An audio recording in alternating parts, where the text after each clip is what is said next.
Hello everyone, welcome to Advait education. मेरा नाम है अक्षय मिश्रा और आप पढ़ रहे हैं क्लास 12th फिजिक्स की सीरीज। तो प्रीवियस वीडियो में हमने अपना chapter 4 moving charges and magnetism शुरू कर दिया था और उसका हमने 3 पार्ट देखा। 3 पार्ट में हमने क्या पढ़ा? स्टार्टिंग में हमने देखा कि कैसे एक करंट मैग्नेटिक नीडल को डिफ्लेक्ट करता है, ऑसवर्ड्स एक्सपेरिमेंट से ये सारी चीजें देखी। सेकंड वीडियो में हमने बायो-सेवर्ट लॉ के बारे में देखा कि कैसे हम मैग्नेटिक फील्ड कैलकुलेट कर सकते हैं, उसी के समान जैसे हमने इलेक्ट्रोस्टैटिक में नॉर्मल फॉर्मूले की मदद से इलेक्ट्रिक फील्ड कैलकुलेट करी थी। फिर हमने नेक्स्ट लेक्चर में देखा एम्पियर सर्किटल लॉ के बारे में कि कैसे हम मैग्नेटिक फील्ड किसी और एक मेथड से निकाल सकते हैं। जैसे प्रीवियसली हमने इलेक्ट्रोस्टैटिक में गॉस लॉ की मदद से हमने क्या करी थी, इलेक्ट्रिक फील्ड निकाली थी। तो ये सब क्या था, प्रीवियस वाला पार्ट था और ये किसका पार्ट था? मैग्नेटिज्म का पार्ट था। अब इस चैप्टर का एक और नाम है मूविंग चार्जेस। तो अब हम क्या करेंगे, मैग्नेटिज्म वाला पार्ट हमने लगभग बहुत सारा कंप्लीट कर लिया है। अब हम मूविंग चार्जेस के बारे में देखेंगे कि क्या है ये वाले पार्ट में। इस पार्ट में हम क्या करेंगे, अपनी फोर्स कैलकुलेट करेंगे कि कैसे एक चार्ज जब मैग्नेटिक फील्ड में मूव करने लग जाएगा तो कैसे उसके ऊपर मैग्नेटिक फील्ड फोर्स लगाएगी। अब कंडीशन क्या है, ये जरूरी है कि वो चार्ज मूव करता रहे। यदि वो चार्ज रेस्ट कंडीशन में रहेगा तो मैग्नेटिक फील्ड उस पर फोर्स नहीं लगाएगी। तो यही सब चीजों के बारे में देखेंगे। वो फोर्स का डायरेक्शन कैसे होगा, चार्ज कैसा मूव करेगा, वेलोसिटी कहां होगी, ये सब चीजों के बारे में हम किस में देखेंगे, अपने इस 4th वीडियो में। मतलब हम क्या देखेंगे, अब हम मैग्नेटिक फोर्स के बारे में बात करने लग जाएंगे कि कैसे मैग्नेटिक फोर्स हम कैलकुलेट करते हैं। जैसे प्रीवियसली हमने इलेक्ट्रोस्टैटिक में क्या किया था, एकदम स्टार्टिंग से पहले फोर्स देखी कूलम्स लॉ के बारे में, फिर नॉर्मल इलेक्ट्रिक फील्ड का फॉर्मूला देखा, फिर गॉस लॉ देखी। वैसे हम यहां पे क्या कर रहे हैं, यहां पे हम अपोजिट कर रहे हैं। तो ये ज्यादा बढ़िया तरीका होता है पढ़ने का। तो अब हम कौन से वाले पार्ट में आएंगे, अपने मूविंग चार्जेस वाले पार्ट में आएंगे। देखेंगे कि कैसे फोर्स, मैग्नेटिक फोर्स लगती है। ये कौन सा पार्ट है, हमारा पार्ट 4 है। इसके पहले 3 पार्ट हमने पढ़ लिए, तो यदि आप नहीं देखे हैं तो जाके बिल्कुल देख सकते हैं। और यदि आप चैनल में नए हैं तो बिल्कुल चैनल को सब्सक्राइब करना ना भूलें और लाइक करना ना भूलें। ठीक है, तो आज का हमारा टॉपिक क्या रहेगा, हम मूविंग चार्जेस के बारे में देखेंगे और हम इनिशियली एक चार्ज के ऊपर क्या करेंगे, अपना एनालिसिस करेंगे। तो टॉपिक हमारा moving force on moving charges in a uniform magnetic field. मतलब जब एक चार्ज होगा, मूव कर रहा होगा यूनिफॉर्म मैग्नेटिक फील्ड में, तब उसमें कैसी फोर्स लगेगी। तो ये अच्छा बड़ा पार्ट है, इसके बारे में हम पूरा डिटेल में देखेंगे, कैसे हम इसका डायरेक्शन निकालते हैं, हर चीज के बारे में एकदम आराम से एनालिसिस करेंगे। ओके, तो शुरू करते हैं अपना ये लेक्चर। तो सबसे पहले हम एक बार रिकैप देखते हैं कि हमने इलेक्ट्रोस्टैटिक्स में कैसे पढ़ा है। इलेक्ट्रोस्टैटिक्स की बात करें तो इलेक्ट्रोस्टैटिक में हम क्या करते थे, जो भी इलेक्ट्रिक फील्ड का इंटरेक्शन होता था दो चार्जेस के बीच में, उसको हम क्या देखते थे, दो स्टेज में देखते थे।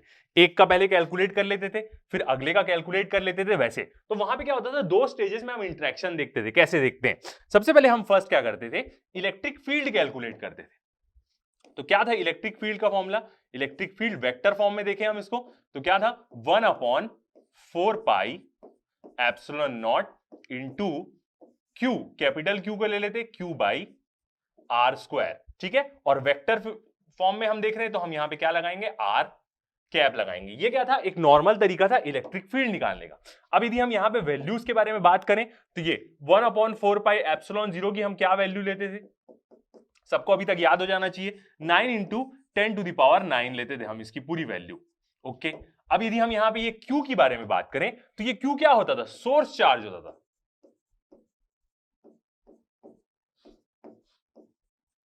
मतलब जिस चार्ज के कारण इलेक्ट्रिक फील्ड पैदा हो रही है किसी एक पॉइंट में, किसी एक आर डिस्टेंस दूर में, उसको हम कैसे करते थे, इस फॉर्मूले से निकालते थे। आर क्या होता था, हमारा एक प्रकार का यूनिट वेक्टर होता था और वो क्या बताता था कि यूनिट वेक्टर किसके डायरेक्शन में रहता था, जो डिस्प्लेसमेंट वेक्टर है उसके डायरेक्शन में रहता था। तो हमारा आर क्या था यहां पे, unit vector, unit vector along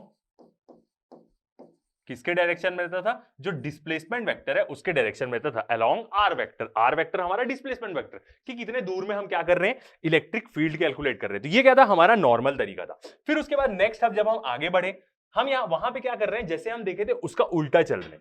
फिर उसके बाद हमने वहां पे एक और चीज क्या देखी, इलेक्ट्रिक फील्ड इंटेंसिटी देखी। इलेक्ट्रिक फील्ड इंटेंसिटी, और वो क्या मदद करती थी, हमें फोर्स निकालने में मदद करती थी कि कितनी फोर्स होगी। देखते हैं इसके बारे में। तो हमने क्या देखा था, इसका फॉर्मूला E वेक्टर फॉर्म में इक्वल टू क्या होगा, force experience by per unit positive test charge. तो Q0 लेते थे हम, ये वाला क्या था, हमारा सोर्स चार्ज, और Q0 क्या था, टेस्ट चार्ज, एक सोर्स चार्ज की फील्ड में हम एक टेस्ट चार्ज रखते थे और उसको पॉजिटिव लेते थे। यहां पे भी मैक्सिमम एनालिसिस हम क्या करेंगे मैग्नेटिज्म में, एक पॉजिटिव चार्ज को ही लेके करेंगे, तभी क्या होगा, ज्यादा हमारा क्या होगा, अच्छा एनालिसिस होगा। तो यहां पे हमने ये चीज देखी थी। इससे हम क्या करते थे, यहां से क्या करते थे, हम फोर्स कैलकुलेट कर लेते थे वहां पे। ये F क्या था हमारा, फोर्स एक्सपीरियंस,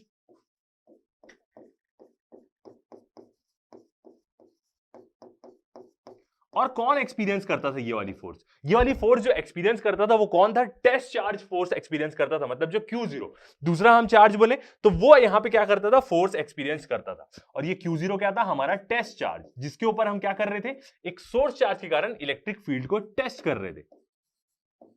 सोर्स चार्ज के कारण इलेक्ट्रिक फील्ड के बारे में हम देख रहे थे। और ये क्या है, इलेक्ट्रिक फील्ड। ये इलेक्ट्रिक फील्ड कौन बना रहा था, याद रखिएगा, Q, सोर्स चार्ज बना रहा था हमारा, जिसको हम टेस्ट कैसे कर रहे थे, एक यूनिट पॉजिटिव टेस्ट चार्ज लेके। ओके, तो ये सब चीजों के बारे में देखा। उसके बाद हमने क्या किया, सबसे पहले हमने वहां पे क्या पढ़ा, कूलम्स के लॉ के बारे में पढ़ा, जिससे हमें क्या पता चल जाता है, इलेक्ट्रिक, एक सिंगल स्टैटिक चार्जेस के कारण इलेक्ट्रिक फील्ड के कारण फोर्स पता चल जाती है। तो कूलम्स लॉ से भी उसको हम निकाल सकते हैं, या हम सिंपली इससे भी देखें तो क्या हो जाएगा, F वेक्टर इक्वल टू क्या हो जाएगा, Q0 मल्टीप्लाई हो जाएगा E वेक्टर के साथ। तो ये हो गया हमारा E vector into Q0। Q0 क्या रहेगा, हमारा ऊपर में रहेगा। यहां से यदि हम E वेक्टर की वैल्यू डाल दें तो क्या हो जाएगा, 1/4 पाई एप्सिलॉन 0 इंटू, यहां पे क्या है, Q बाई आर स्क्वायर है, तो Q बाई नीचे आर स्क्वायर, और ये Q0 भी है तो यहां पे क्या आ जाएगा, Q0। तो ये क्या आ जाएगी, हमारी फोर्स की वैल्यू।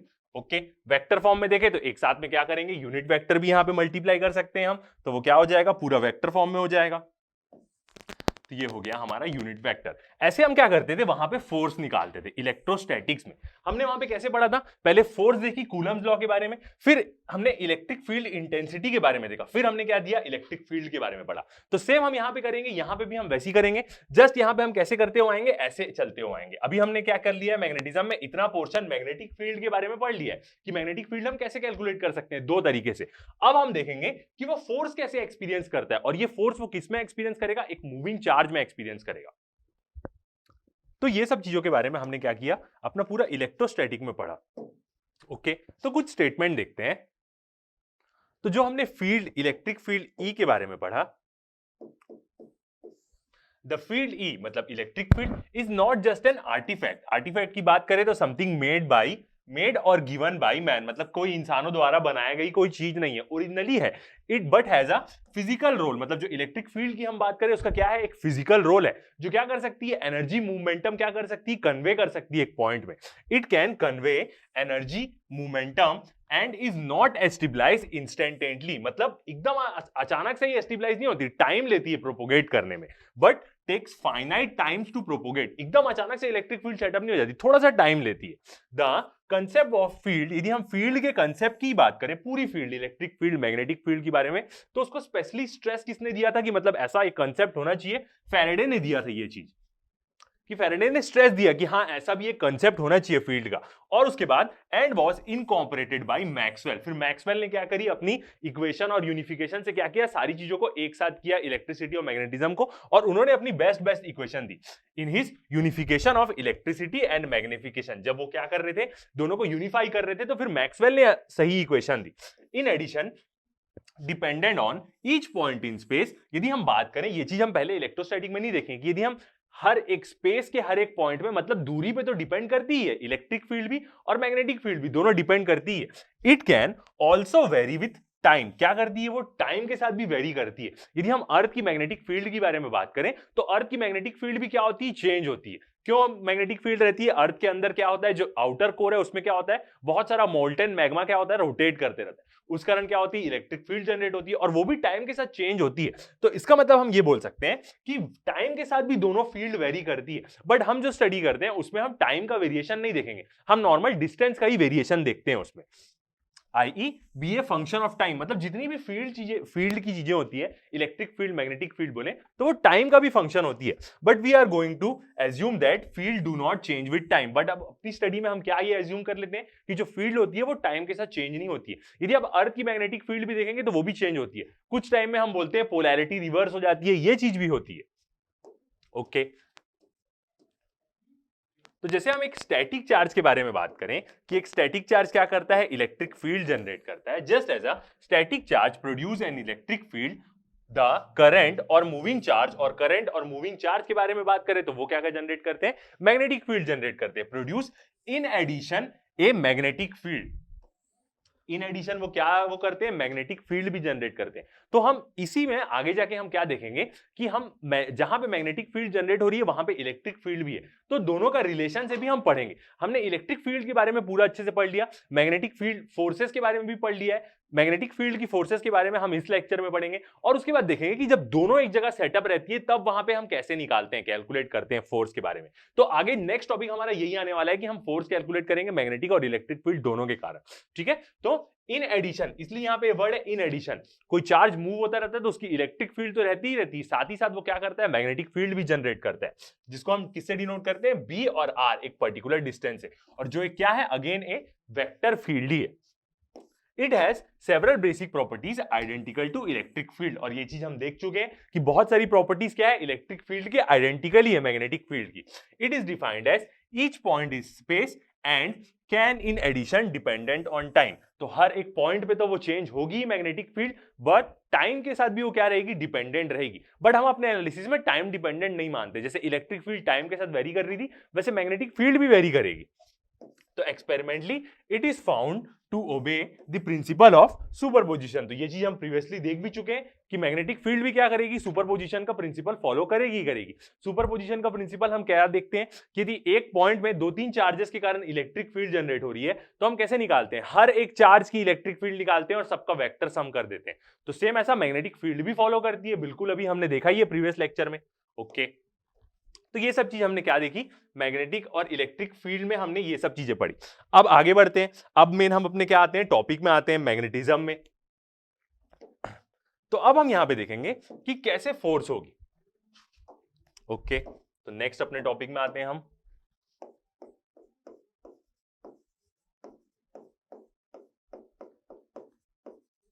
मैग्नेटिज्म के बारे में देखते हैं। जैसे हमने प्रीवियसली देखा कि हमने इलेक्ट्रिक फील्ड में कैसे सारी चीजों के बारे में पढ़ा है, ठीक है। तो यदि हम मैग्नेटिक फील्ड के बारे में हमने इनिशियली क्या देखा, यदि हम एक ऐसा वायर ले लें और ये वायर में क्या है, हमारा एक करंट क्या है, आई फ्लो कर रहा है ऊपर की तरफ, ये करंट क्या है, आई हमारा फ्लो कर रहा है। तो यहां पे हम मैग्नेटिक फील्ड का डायरेक्शन कैसे निकालेंगे, लाइट हैंड रूल से। मतलब कैसे, ऐसे करंट जा रहा है, ये थंब अपना करंट का डायरेक्शन देगी और ये जो फिंगर्स हमारी कर्ल हो रही है ये क्या बताएगी, मैग्नेटिक फील्ड के बारे में बताएगी। और मैग्नेटिक फील्ड यहाँ पे कैसे रहती है, जेड डायरेक्शन में रहती है, हमने देखा है। तो ये ऐसा जा रहा है और मैग्नेटिक फील्ड ऐसे, मतलब राइट साइड में क्या होगी, वो अंदर की तरफ जाएगी और लेफ्ट साइड से बाहर निकलेगी। ओके, तो यहाँ पे हम क्या कर देते हैं, मैग्नेटिक फील्ड, तो इस तरह मैग्नेटिक फील्ड कैसे रहेगी, ऐसे क्रॉस, ऐसे ही हम डिनोट करते हैं। यहां पे जेड प्लेन में रहेगी, वो बोर्ड से निकल के यहां पे जाएगी, और इस तरफ कैसे रहेगी, डॉट में रहेगी, यहां से बाहर आ रही होगी और यहां से जा रही होगी। यही राइट हैंड रूल में हमने देखा है। ओके, अब यदि हम यहां पे एक चार्ज ले लें, एक चार्ज ले लें Q, ठीक है। अब ये चार्ज यदि हम मान लें इनिशियली क्या है, रेस्ट में, जब ये चार्ज क्या रहेगा, यहां पे रेस्ट में रहेगा, तो इसमें कोई मैग्नेटिक फील्ड फोर्स नहीं लगाएगी, जैसा है वो वैसे ही रहेगा, कोई दिक्कत नहीं, ठीक है। अगली कंडीशन लेते हैं, अगली कंडीशन देखते हैं। अब यदि हम फिर एक वायर ले लें और इसमें हम क्या करें, एक करंट फ्लो कराते हैं, जो क्या हो रहा है, ऊपर की तरफ जा रहा है, आई, तो सेम मैग्नेटिक फील्ड का direction right hand thumb rule के हिसाब से क्या होगा, वैसे ही होगा, अंदर की तरफ यहां से निकल के ऐसे जाएगी। ओके, तो मैग्नेटिक फील्ड भी कैसे रहेगी, राइट साइड में अंदर की तरफ, और लेफ्ट साइड में क्या होगी, बाहर आएगी, जेड डायरेक्शन में।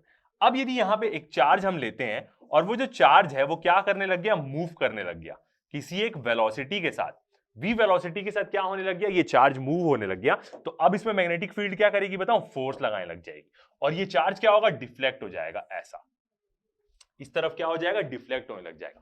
तो इसी चीज के बारे में, इसी फिनोमिना के बारे में हम क्या करेंगे, इस लेक्चर में पढ़ेंगे कि वो कैसी फोर्स लगाएगा, उस फोर्स का मैग्नीट्यूड क्या होगा, ये चार्ज किस डायरेक्शन में मूव करेगा, ये सब चीजों के बारे में हम देखेंगे। तीनों एक दूसरे के क्या होते हैं, परपेंडिकुलर होते हैं। यही सारी चीजों के बारे में हम क्या करेंगे, बात करेंगे अपने इस लेक्चर में कि कैसे वो चार्ज मूव होगा और क्या उसका डायरेक्शन होगा। तो हम डायरेक्शन बहुत सारे तरीके से देखेंगे कि कैसे हम निकाल सकते हैं। तो ठीक है, ये चीज हो गई हमारी। अब यदि हम यहां पे मैग्नेटिक फोर्स के बारे में बात करें कि जो मैग्नेटिक फील्ड फोर्स लगाती है उसको हम कैसे निकालेंगे, तो F इजिकल टू क्या हो जाएगा, Q, वेक्टर फॉर्म में बात करें तो फोर्स वेक्टर क्वांटिटी है, इक्वल टू v वेक्टर मतलब जो क्या होगी उसकी वेलोसिटी, ये जो चार्ज है उसकी वेलोसिटी क्रॉस प्रोडक्ट होता है किसका, मैग्नेटिक फील्ड का। इस फॉर्मूले से हम क्या करते हैं, अपनी फोर्स निकालते हैं यहां पे। और ये जो तीनों है यहां पे क्या है, दोनों का क्रॉस प्रोडक्ट है, v का भी क्रॉस प्रोडक्ट b के साथ है और f दे रहे दोनों मिलके, तो इसका मतलब क्या होगा, तीनों जो है वो क्या होंगे, म्यूचुअली परपेंडिकुलर होंगे एक दूसरे से। ठीक है, डायग्राम फॉर्म में देखते हैं, तीनों क्या होंगे यहां पे अपने म्यूचुअली परपेंडिकुलर होंगे। तो यदि ये हम अपना f मान लें और यहां पे क्या है हमारी v वेलोसिटी ले लेते हैं, एक वेलोसिटी v वेक्टर, और यहां पे क्या है एक मैग्नेटिक फील्ड अपनी b वेक्टर। तो ये जो f होगा वो क्या होगा, ये तीनों क्या होंगे एक दूसरे से क्या होंगे, परपेंडिकुलर होंगे। ये वाला भी एक साथ परपेंडिकुलर होगा और ये वाला भी। तो ये जो f है वो क्या होगा, एक तो क्रॉस प्रोडक्ट ये भी दिखाता है, और इसको हम एक और तरीके से क्या लिख सकते हैं, क्रॉस प्रोडक्ट है, हमें पता है ए बी का क्रॉस प्रोडक्ट क्या होता है, ए बी साइन थीटा होता है। तो वही सब चीजों के बारे में देखेंगे। तो जो f फील्ड फोर्स जो लगती है मैग्नेटिक फील्ड के कारण, किसमें लगेगी, चार्ज जब क्या कर रहा है, मूव कर रहा है, याद रखिएगा, मूविंग चार्ज। जब ये चार्ज मूव करेगा तभी इसमें फोर्स लगेगी, रेस्ट में उसमें क्या होगी, कोई फोर्स नहीं लगेगी, याद रखिएगा। अब इसमें भी बहुत सारी कंडीशन होती है कि जब वो एकदम पैरेलली मूव करेगा मैग्नेटिक फील्ड के तो नहीं उसमें फोर्स लगेगी। यही सब चीजों के बारे में हम क्या करेंगे अपने इस वीडियो में देखेंगे। तो पहला चीज कि क्या होगा, तीनों मैग्नेटिक फील्ड, वेलोसिटी और एफ क्या होगा, तीनों एक दूसरे के परपेंडिकुलर होगा। यहां पे हम मैग्नेटिक फील्ड देखें तो मैग्नेटिक फील्ड अंदर की तरफ जा रही है, वेलोसिटी ऐसी है, फोर्स ऐसी लग रही है उसमें, तो यहां पे भी तीनों क्या है, एक दूसरे के परपेंडिकुलर है। आगे जाके आपको क्या होगा और क्लियर होगा। तो इसी चीज के बारे में हम क्या करेंगे, आगे पढ़ेंगे। ठीक है, अब यदि हम ये वाले फॉर्मूले को देखें यहां पे, यदि यहां पे हम v की वैल्यू 0 ले लेते हैं, मतलब चार्ज रेस्ट में आ गया, तो क्या फोर्स लगेगी, नहीं लगेगी, बिल्कुल फोर्स की वैल्यू 0 हो जाएगी। ठीक है, तो देखते हैं, यदि हम इफ जो v वेक्टर है मतलब वेलोसिटी वेक्टर क्वांटिटी होती 0 हो गई, तो जो हमारी फोर्स है वो भी क्या हो जाएगी, वो भी क्या हो जाएगी, 0 हो जाएगी, ऑब्वियस ही बात है। तो मतलब जब चार्ज मूव करेगा तभी क्या होगी, उसमें फोर्स होगी, जब वो मूव करेगा तभी उसमें फोर्स लगेगी, नहीं मूव कर रहा है तो उसमें क्या होगी, बिल्कुल फोर्स नहीं लगेगी। ओके, अब यहां से हम इक्वेशन देखें तो क्रॉस प्रोडक्ट था यहां पे दोनों का v इंटू बी, तो यहां पे हम क्या कर रहे थे, ए बी का क्रॉस प्रोडक्ट मान लेते, तो क्या हो जाएगा Q V B, vector form से अब हटा देते हैं, नॉर्मल फॉर्म में लिखते हैं, तो क्या हो जाएगा Q V B sine theta. ये हो जाएगा, दो चीज का क्रॉस प्रोडक्ट को हम क्या लिखते हैं, A B, A cross B को ए बी साइन थीटा, ये चीज आ जाएगी। तो जब अब साइन थीटा आ गया तो इसका मतलब क्या होगा, फोर्स एंगल पे भी डिपेंड करेगी, और जब 0 हो गई साइन की वैल्यू और 180 डिग्री हो गई, तो वहां पे क्या हो जाएगा, साइन थीटा मतलब 0 डिग्री और 180 डिग्री हो गया तो इसकी वैल्यू 0 हो जाएगी। इसका मतलब जब वो एंगल पे भी वो क्या करेगी, डिपेंड करेगी। ठीक है, देखते हैं आगे। अब यदि हम देखें, जब इफ थीटा क्या हो गया हमारा 90 डिग्री हो गया, इसका मतलब V और B के बीच के एंगल की बात कर रहे हैं, ये V और B के मतलब मैग्नेटिक फील्ड एक डायरेक्शन में और जो वेलोसिटी है वो डायरेक्टली उसके क्या है, परपेंडिकुलर एक्सिस में। इसका मतलब क्या होगा, तभी उसका मतलब क्या होगा, थीटा क्या हो जाएगा 90 डिग्री। तो यहां से F इक्वल टू क्या हो जाएगा हमारा, Q V B sine 90 degree, sine 90 degree की वैल्यू 1, तो F इज इक्वल टू क्या हो जाएगा, Q V B, और ये जो वैल्यू होगी यही कौन सी वैल्यू होगी, मैक्स वैल्यू होगी, मैक्स वैल्यू। मतलब जब थीटा 90 डिग्री होगा तभी क्या मिलेगी हमें, मैक्सिमम वैल्यू मिलेगी यहां पे। ओके, आगे देखते हैं।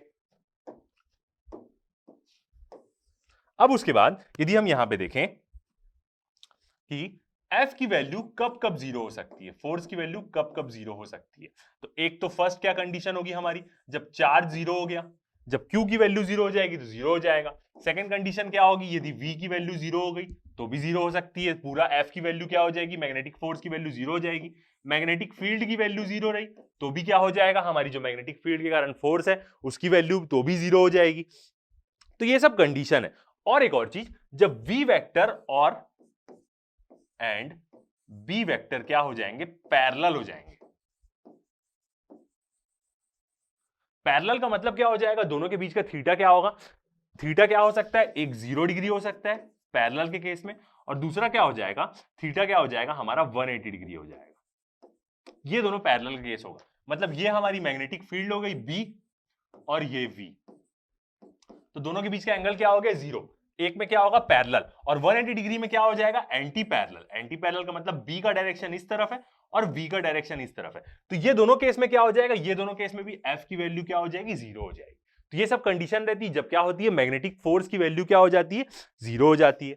ओके, आगे बढ़ते हैं। तो मैक्सिमम वैल्यू पे यदि हम देखें थीटा एंगल, मैक्सिमम वैल्यू पे देखते हैं तो F इजिकल टू क्या आया हमारा एक्सप्रेशन, क्यू वी बी। अब यदि हम यहां से B की वैल्यू निकालें तो B इजिकल टू क्या हो जाएगा, F के नीचे आ जाएगा हमारा क्यू वी। बिल्कुल ठीक है। अब देखते हैं हम कि यदि फोर्स 1 न्यूटन की रही, 1 न्यूटन की फोर्स रही, ठीक है, 1 कूलम का चार्ज रहा और इंटू 1 मीटर पर सेकंड की वेलोसिटी रही, तो यहां से जो मैग्नेटिक फील्ड है, मैग्नेटिक फील्ड की वैल्यू कितनी आ जाएगी, 1 टेस्ला आ जाएगी। ये क्या आ जाएगी, मैग्नेटिक फील्ड की वैल्यू। मतलब हम यहां समझ सकते हैं कि 1 टेस्ला कितना होता है।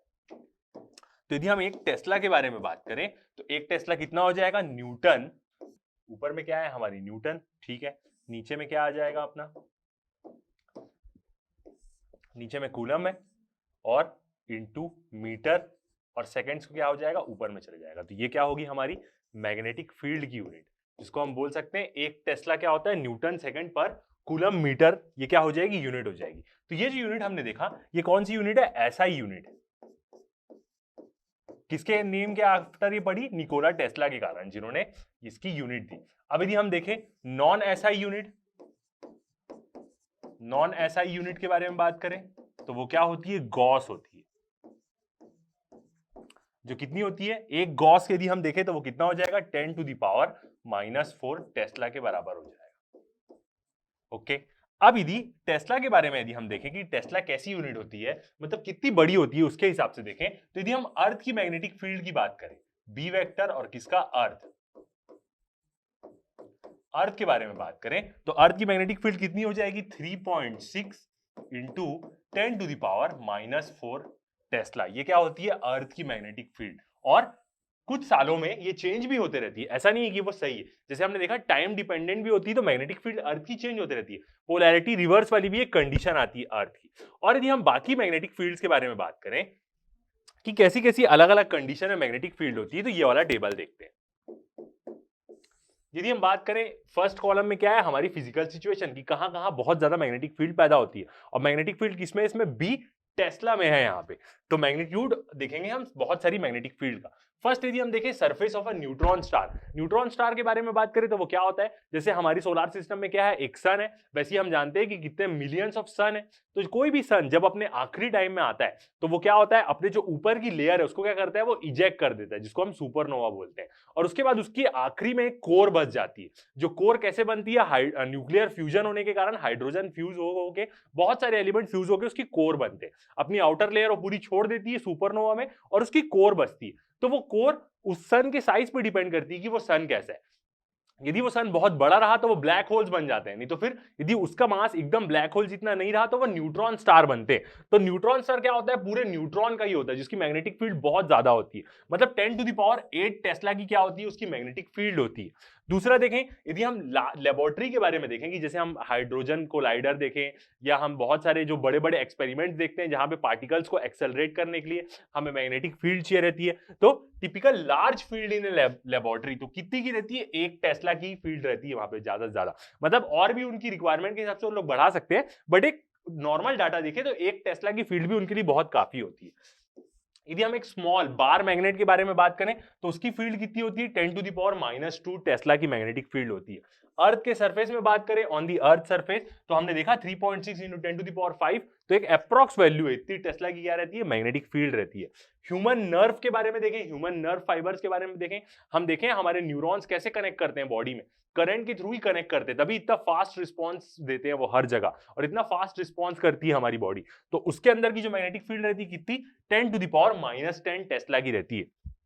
और इंटरस्टेलर स्पेस के बारे में बात करें, जो नॉर्मल खाली स्पेस रहता है, जो पूरे हर जगह में जो खाली स्पेस है वो खाली नहीं रहता, उसकी कुछ ना कुछ प्रॉपर्टी रहती है, बहुत सारी ऐसी चीजें जो हम जानते भी नहीं है। तो वहां पे भी क्या होती है, मैग्नेटिक फील्ड्स रहती है। फील्ड तो कहीं भी किसी के कारण भी पैदा हो सकती है। इवन लाइट भी जो ट्रेवल करते रहती है वो भी क्या है, इलेक्ट्रोमैग्नेटिक वेव ही है। तो एक स्पेस की भी मैग्नेटिक फील्ड कितनी रहती है, 10⁻⁻12 टेस्ला की रहती है। इवन जो एम्प्टी स्पेस है उसका टेम्परेचर भी रहता है कुछ केल्विन में, 0 केल्विन टेम्परेचर नहीं रहता, उससे ऊपर ही रहता है एम्प्टी स्पेस का भी टेम्परेचर। तो ये सब क्या है, एकदम ज्यादा से एकदम छोटी मैग्नेटिक फील्ड्स के बारे में। ओके, आगे बढ़ते हैं। तो हमने देखा फोर्स के बारे में कि फोर्स को हम कैसे कैलकुलेट करेंगे। तो कैसे निकाल सकते हैं हम, जो मैग्नेटिक फील्ड फोर्स लगाएगी किसके ऊपर लगाएगी, ऐसे चार्ज के ऊपर जो मूव कर रहा है उसी के ऊपर, रेस्ट वाले के ऊपर नहीं लगाएगी, क्योंकि रेस्ट वाले के पास तो वेलोसिटी रहेगी ही नहीं रहेगी। तो ये क्या होगा, ऐसे हम क्या कर सकते हैं, मैग्नेटिक फोर्स कैलकुलेट कर सकते हैं, जो क्या होगी F = QB sin theta. Angle पे भी वो डिपेंड करेगी कि V और B का एंगल कैसा है, पैरेलल हुआ तो भी 0 हो जाएगी, मतलब थीटा 0 डिग्री, एंटी पैरेलल हुआ तो 180 डिग्री हो जाएगी तो भी 0 हो जाएगी, और मैक्स कहां मिलेगी हमें, 90 डिग्री में मैक्स मिलेगी। ओके, तो आगे बढ़ते हैं। अब नेक्स्ट हम देखते हैं डायरेक्शन के बारे में, कि कैसे हम क्या करेंगे, मैग्नेटिक फील्ड का डायरेक्शन कैलकुलेट करेंगे। मैग्नीट्यूड हमने देख लिया कि फोर्स का मैग्नीट्यूड हम कैसे निकालेंगे, तो डायरेक्शन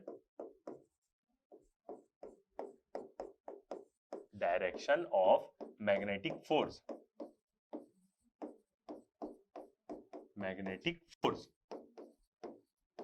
कैसे हम कैलकुलेट कर सकते हैं। 2-3 तरीके रहते हैं इसके, मैं आपको सबको अच्छे से बताऊंगा।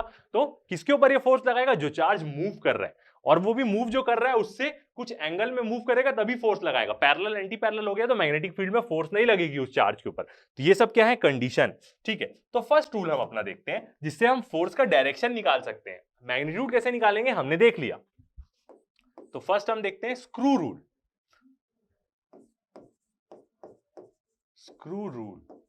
यदि आपको एक रूल नहीं भी समझ में आता है कोई टेंशन नहीं, बहुत सारे रूल हैं, कोई ना कोई समझ में आएगा ही। ये थोड़ा सा अलग है, इसके बाद वाला इजी, उसके बाद वाला और इजी है। ठीक है, देखते हैं। तो ये रूल लगाने के लिए हम कैसे करेंगे, सबसे पहले हम एक डायरेक्शन ले लेते हैं वेलोसिटी का, कोई भी डायरेक्शन हो सकता है, दोनों एंगल में होंगे, 90 के अलावा ले रहे हैं पहले केस में। तो ये हो गया हमारा वेलोसिटी का एक डायरेक्शन हो गया, और ये क्या हो गया, हमारी मैग्नेटिक फील्ड का डायरेक्शन। पैरेलल तो नहीं ले सकते, 0 हो जाएगा, 90 लेंगे तो मैक्स हो जाएगा। ठीक है, तो हम एक नॉर्मल ऐसा डायरेक्शन लेते हैं। अब यहां पे हमें क्या करना है, एक चलना है। तो कैसे चलेंगे, हम हमेशा V से B जाएंगे, V से B की ओर ही चलेंगे। तो यहां से V से B चलते हैं, तो ये V से B का डायरेक्शन आया ऐसा। ये डायरेक्शन कैसा है, क्लॉक ऐसे घूमती है, तो हम कैसे चल रहे हैं, ऐसे चल रहे हैं, ऐसे। तो ये क्या है, एक anti clockwise direction, anti clockwise direction है। ठीक है, अब ये दोनों के जॉइंट्स पे क्या रखा रहेगा, एक स्क्रू रखे रहेगा यहां पे, जो क्या है, ये क्या हो गया हमारा, एक स्क्रू यहां पे रखा हुआ है। ओके, अब जब हम स्क्रू को एंटी क्लॉकवाइज घुमाएंगे तो स्क्रू क्या होगा, बाहर की तरफ आएगा। एंटी क्लॉकवाइज घुमाने में स्क्रू को क्या होता है, ऐसे हम घुमाएंगे एंटी क्लॉकवाइज तो स्क्रू बाहर की तरफ आता है, क्लॉकवाइज हम उसको घुमाएंगे तो स्क्रू क्या होता है, अंदर की तरफ जाता है। तो यहां पे एंटी क्लॉकवाइज स्क्रू को घुमाए, स्क्रू बाहर की तरफ आएगा। इसका मतलब जो फोर्स होगी वो फोर्स कैसे आएगी, फोर्स बाहर की तरफ स्क्रू निकल रहा है तो आपकी तरफ फोर्स आउटवर्ड आएगी। जो फोर्स का वेक्टर होगा वो कहां होगा, आउटवर्ड होगा। आउटवर्ड के लिए हम कैसा साइन यूज करते हैं, ये डॉट। अंदर जाते हैं तो क्या यूज करते हैं हम, क्रॉस साइन यूज करते हैं। तो ये एक स्क्रू रूल हो गया। ठीक है, और एक तरीके से देखते हैं, थोड़ा सा डायरेक्शन चेंज करके। अब हम एक डायरेक्शन ले लेते हैं, V जब ऊपर आ जाएगा, ये हो गया हमारा V वेक्टर, और यहां पे क्या हो गया B, ताकि आपको दोनों क्लॉकवाइज और एंटी क्लॉकवाइज दोनों का केस दिख जाए। ये ऐसा क्या हो गया, इनका डायरेक्शन हो गया। ठीक है, अब हम यहां से क्या करेंगे, फिर चलेंगे कैसे, V से B चलेंगे। ठीक है, तो V से B जाते हैं, ये आए V से B, अपन कैसा मूव किए हम, ऐसा क्लॉकवाइज मूव किए। क्लॉकवाइज दोनों के जॉइंट में क्या रहेगा, एक स्क्रू रखे हुआ रहेगा।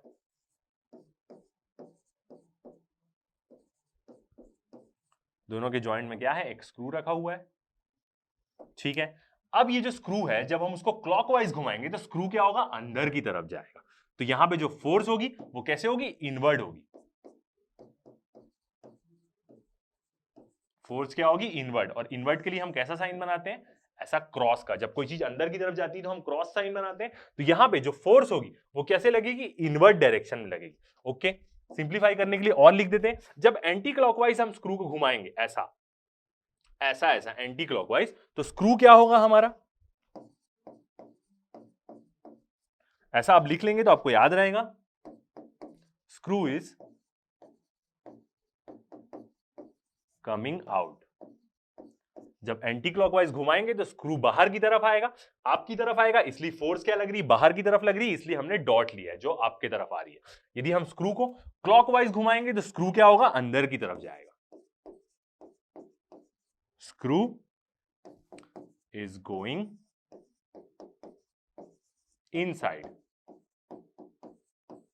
तो स्क्रू अंदर की तरफ जाएगा, तो फोर्स क्या लगेगी, अंदर की तरफ लगेगी, आपके अपोजिट डायरेक्शन में, इसलिए हमने एफ इनवर्ट और क्रॉस साइन बनाया। ठीक है, तो ये एक तरीका है, क्या स्क्रू रूल से हम क्या कर सकते हैं, फोर्स का डायरेक्शन निकाल सकते हैं। ठीक है, ये तरीका भी बहुत इजी था, समझना मेरे को नहीं लगता मुश्किल है, नहीं भी समझ में आता है तो ठीक है। एक और तरीका देखते हैं, 3 तरीके हम देखेंगे। नेक्स्ट तरीका देखते हैं हम अपना सेकंड, जो क्या रहता है, बहुत मस्त इजी रहता है एकदम, फ्लेमिंग्स लेफ्ट हैंड रूल।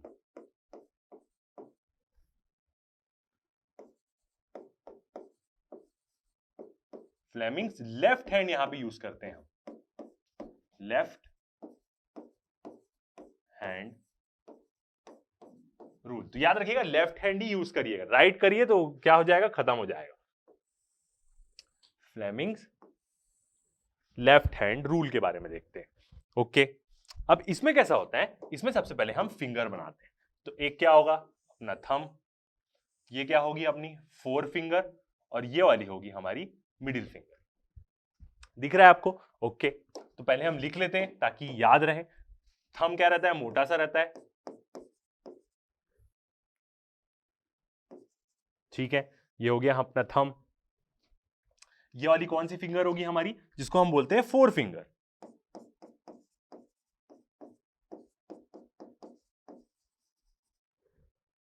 ठीक है, और ये वाली जो रहती है हमारी, इसको हम क्या बोलते हैं, अपनी मिडिल फिंगर, मिडिल फिंगर। ठीक है, तो कैसा होगा ये डायरेक्शन, ये ऐसा, तीनों क्या होंगे, एक दूसरे के क्या होंगे, परपेंडिकुलर होंगे तीनों। ये एक मैग्नेटिक फील्ड का डायरेक्शन बताएगा। जब भी मैग्नेटिक फील्ड के डायरेक्शन में आप पहले अपनी फोर फिंगर पॉइंट आउट करेंगे, फिर वेलोसिटी का डायरेक्शन देखेंगे, तो ये हो गया हमारी वेलोसिटी का डायरेक्शन। दोनों क्या है, एक दूसरे से परपेंडिकुलर है, क्रॉस प्रोडक्ट था सबका, तो तीनों एक दूसरे से परपेंडिकुलर होंगी। तो थंब क्या बताएगी आपको, फोर्स का डायरेक्शन बताएगी। लेफ्ट हैंड ही यूज करना है, राइट हैंड यूज कर ली तो वो क्या हो जाएगा, गलत हो जाएगा। तो ये हो गई हमारी फोर फिंगर, मैग्नेटिक फील्ड का डायरेक्शन। ये जो फिंगर आपकी तरफ आ रही है, ये फिंगर ऐसे नीचे बनी है, 3D में इसको कैसे लेके आएंगे, तो अब ऐसे देख सकते हैं, ये फिंगर क्या हो रही है, आपकी तरफ आ रही है। मैग्नेटिक फील्ड करंट का डायरेक्शन रहता है, मतलब चार्ज का ही डायरेक्शन होगा, और ऊपर क्या होता है, फोर्स बताता है। ठीक है, तो देखते हैं ये क्या बताएगी, हमारी जो थंब है वो बताएगी हमें फोर्स का डायरेक्शन। तो थंब क्या हो जाएगी, अपनी बताएगी फोर्स, ये क्या बताएगी, मैग्नेटिक फील्ड का डायरेक्शन, और ये जो डायरेक्शन होगा ये होगा आई। आई मतलब क्या होगा, ये आई मतलब क्या, करंट का डायरेक्शन।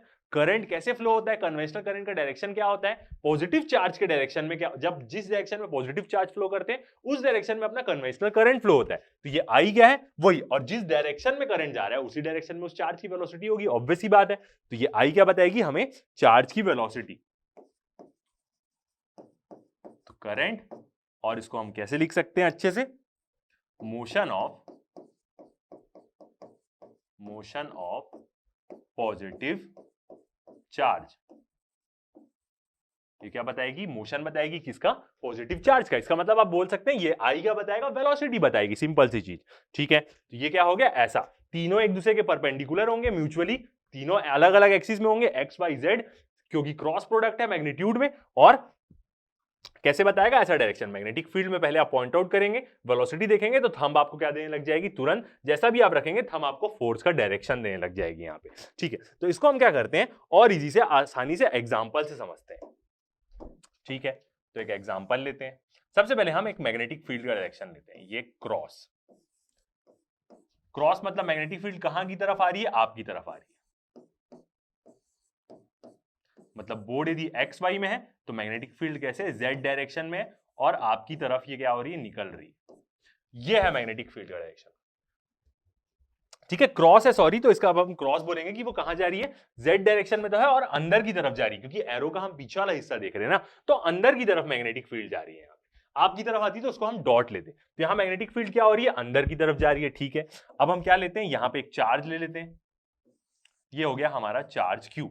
मैग्नेटिक फील्ड अंदर की तरफ जा रही है, क्रॉस, क्योंकि हम क्यों एरो का पीछे वाला हिस्सा देख रहे हैं जो एक क्रॉस दिखता है हमें, तो मैग्नेटिक फील्ड अंदर जा रही है।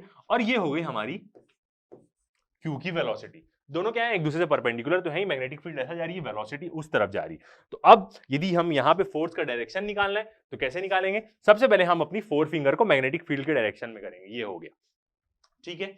अब उसके बाद हम देखेंगे वेलोसिटी किस तरफ है, तो ये वाली वेलोसिटी हो गई हमारी ऐसे, ये आपको दिख रहा है, ये ऐसे मैग्नेटिक फील्ड का डायरेक्शन अंदर की तरफ, ये हमारी वेलोसिटी। तो थंब क्या देगी, हमें फोर्स का डायरेक्शन दे देगी, आप देख सकते हैं हर एंगल से। तो ये मैग्नेटिक फील्ड, ये हमारी वेलोसिटी, और थंब हमें क्या दे दी, फोर्स का डायरेक्शन। तो फोर्स किस तरफ आएगी इसमें, ऊपर की तरफ आएगी। ये हो गया हमारा फोर्स का डायरेक्शन, मैग्नेटिक फील्ड, वेलोसिटी इस तरफ जा रही है, तो ये हो गई हमारी फोर्स, तो ये हो गया, हमें डायरेक्शन मिल गया, ठीक है। एक और एग्जांपल से देखते हैं। अब मैग्नेटिक फील्ड लेते हैं आउटवर्ड, यहां पे तो इनवर्ड थी, तो अब जो मैग्नेटिक फील्ड है वो कहां आ रही है, आपकी तरफ आ रही है, क्योंकि हम एक एरो के सामने का हिस्सा देख रहे हैं। तो मैग्नेटिक फील्ड क्या है, यहां बोर्ड से निकल रही है और आपकी तरफ आ रही है, ठीक है। अब हम क्या लेते हैं, यहां पे एक चार्ज ले लेते हैं, ये हो गया हमारा चार्ज क्यू, और इसका डायरेक्शन देखते हैं किस तरफ जा रहा है। अब ये चार्ज को देख लेते हैं, हम इस तरफ मूव कर रहे हैं, नीचे की तरफ जा रहा है चार्ज, ये हो गया V, ठीक है। अब यहां डायरेक्शन देखेंगे हम कैसे, तो सबसे पहले मैग्नेटिक फील्ड के डायरेक्शन में अपनी फोर फिंगर को अलाइन करेंगे, तो ये हो गया मैग्नेटिक फील्ड का डायरेक्शन आपकी तरफ, ठीक है। वेलोसिटी कहां है, इधर जा रही है, तो ये हो गई वेलोसिटी, नीचे की तरफ वेलोसिटी, तो ये थंब क्या देगा, हमें डायरेक्शन दे देगा, ठीक है। मैग्नेटिक फील्ड वेलोसिटी नीचे की तरफ जा रही है, तो थंब हमें क्या दे देगा, फोर्स का डायरेक्शन। अब आप देख सकते हैं आसानी से, लेफ्ट हैंड ही यूज करेंगे, याद रखिएगा। तो ये मिल गया हमें फोर्स का डायरेक्शन, जो किस तरफ आ रहा है, इधर तरफ, थंब इस तरफ पॉइंट आउट कर रही है, तो ये हो गया हमारा फोर्स का डायरेक्शन। तो मैग्नीट्यूड देखा हमने, डायरेक्शन भी निकाल लिया कि कैसे हम निकालेंगे, ठीक है। अब मैग्नेटिक फील्ड क्या हो सकती है, और भी एक तरीके से हो सकती है, कैसे, यहां पे तो हमें जेड एक्सिस में मिल रही थी, अब एक और तरीके से देखते हैं। ये क्या हो गई हमारी मैग्नेटिक फील्ड, ये है direction magnetic field, magnetic field का डायरेक्शन, ओके। अब यदि हम यहां पे देखते हैं चार्ज, तो चार्ज अब हम यहां पे कौन सा लेते हैं, माइनस क्यू ले लेते हैं, नेगेटिव चार्ज, ओके। और इस चार्ज की वेलोसिटी कैसी होगी, यहां पे ये चार्ज की वेलोसिटी हम ले लेते हैं, ऐसे जा रहा है मैग्नेटिक फील्ड के परपेंडिकुलर, मैग्नेटिक फील्ड वाई में, चार्ज कहां जा रहा है, एक्स में जा रहा है, ठीक है। तो यहां पे अब हम अपना पॉइंट आउट करते हैं मैग्नेटिक फील्ड का डायरेक्शन, ठीक है। वेलोसिटी, पहले मैग्नेटिक फील्ड के डायरेक्शन में अपनी फोर फिंगर पॉइंट आउट करेंगे, ये हो गई वेलोसिटी और ये हो गई थंब। तो फोर्स कहां आ रही है, आपकी तरफ आ रही है, बट ऐसे नहीं करेंगे क्योंकि ये गलत हो जाएगा, क्योंकि ये नेगेटिव चार्ज। यहां पे क्या है, प्रीवियस केस में हमने पूरा पॉजिटिव चार्ज लेके ही हम सारी चीजें एनालिसिस कर रहे हैं, यहां पे हमने क्या ले लिया, नेगेटिव चार्ज ले लिया, ठीक है। तो ये मैग्नेटिक फील्ड, वेलोसिटी और थंब आपके डायरेक्शन में आ रही है, मतलब फोर्स क्या होगी, आउटवर्ड आएगी, नहीं इसको उल्टा कर देना है, तो उल्टा कर देंगे तो ये ऐसा हो जाएगा। ऑब्वियस ही बात है, कैसे, नेगेटिव चार्ज इस तरफ मूव कर रहा है, तो पॉजिटिव चार्ज इसके अपोजिट डायरेक्शन में मूव करेगा। तो ये मैग्नेटिक फील्ड हो गई, ये वेलोसिटी थी, मगर ये नेगेटिव चार्ज की, तो ये हो गई पॉजिटिव चार्ज। तो अब थंब कहां आएगी, थंब तो आपके तरफ थी, उल्टा कर दिए, थंब अब अंदर की तरफ जा रही है, मतलब नेगेटिव चार्ज के केस में आप क्या करेंगे, उल्टा कर देंगे, इधर वेलोसिटी का डायरेक्शन है तो इधर ले लेंगे, क्योंकि पॉजिटिव चार्ज इसके अपोजिट जाएगा। मैग्नेटिक फील्ड, ये हमारी वेलोसिटी हो गई, और ये थंब जो क्या है, ऐसे जो अंदर की तरफ जा रही है, तो ये क्या दे देगी हमें, फोर्स का डायरेक्शन। तो यहां पे जो फोर्स है हमारी, वो कैसे आएगी, ये अपनी F फोर्स, और यहां पे हम एक डॉट लगा देंगे, क्यों, क्योंकि वो कहां जा रही है, इनवर्ट जा रही है, तो ये क्या है, इनवर्ट है, ओके। याद रखिएगा यहां पे मेन चीज क्या है, यहां पे माइनस क्यू चार्ज इंपॉर्टेंट इस फिगर में, ताकि इसलिए फोर्स क्या हो रही है, इनवर्ट। यदि आप इसको पॉजिटिव मूव कर देंगे तो आपका जो ये है वो आपकी तरफ आ जाएगी फोर्स, तो गलत हो जाएगा, अंदर की तरफ जाएगी, ओके। तो ये एक रूल हो गया, ठीक है। थर्ड रूल देखते हैं, तो ये वाला रूल क्या है, बेस्ट है एकदम, इससे क्या होगा, आपको आसानी से जो मैग्नेटिक फोर्स है उसका डायरेक्शन निकाल सकते हैं, ठीक है। थर्ड रूल देखते हैं, थर्ड वाला क्या है, थर्ड वाला भी सिंपल है, ये दोनों रूल्स क्या है, सिंपल है, आप दोनों यूज कर सकते हैं। इसमें हम क्या यूज करेंगे, राइट हैंड यूज करेंगे।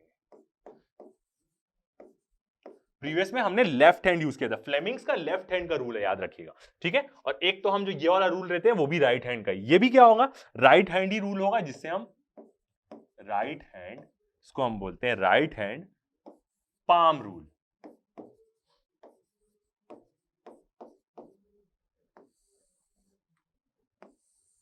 राइट हैंड पाम रूल, ठीक है।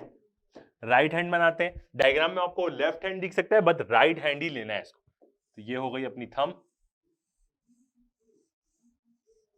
और ये हो गई अपनी 4 फिंगर और ये हो गया अपना थंब, ठीक है। डायग्राम में आपको भले लेफ्ट हैंड दिख रहा है बट याद रखिएगा यहां पे जो मोस्ट इंपॉर्टेंट चीज है वो क्या है, राइट हैंड ही लेना है।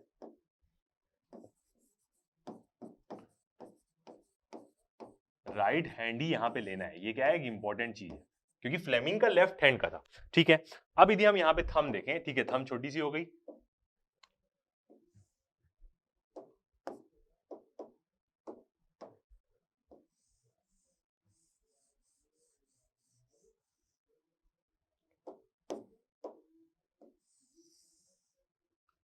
ये हो गई हमारी हाथ की फिंगर। इसमें जो आपकी जो 4 फिंगर्स है ये क्या बताएगी, आपको बी का डायरेक्शन बताएगी। मैग्नेटिक फील्ड में आपको क्या करना है, हाथ की सारी उंगली का डायरेक्शन करना है, ठीक है। जो थंब है वो किसका डायरेक्शन बताएगी, आपको करंट का, मतलब मोशन ऑफ पॉजिटिव चार्ज का। तो ये क्या है अपनी थंब, ये क्या बताएगी, आई, करंट बताएगी। इसका मतलब क्या होगा, ये पॉजिटिव चार्ज का मोशन,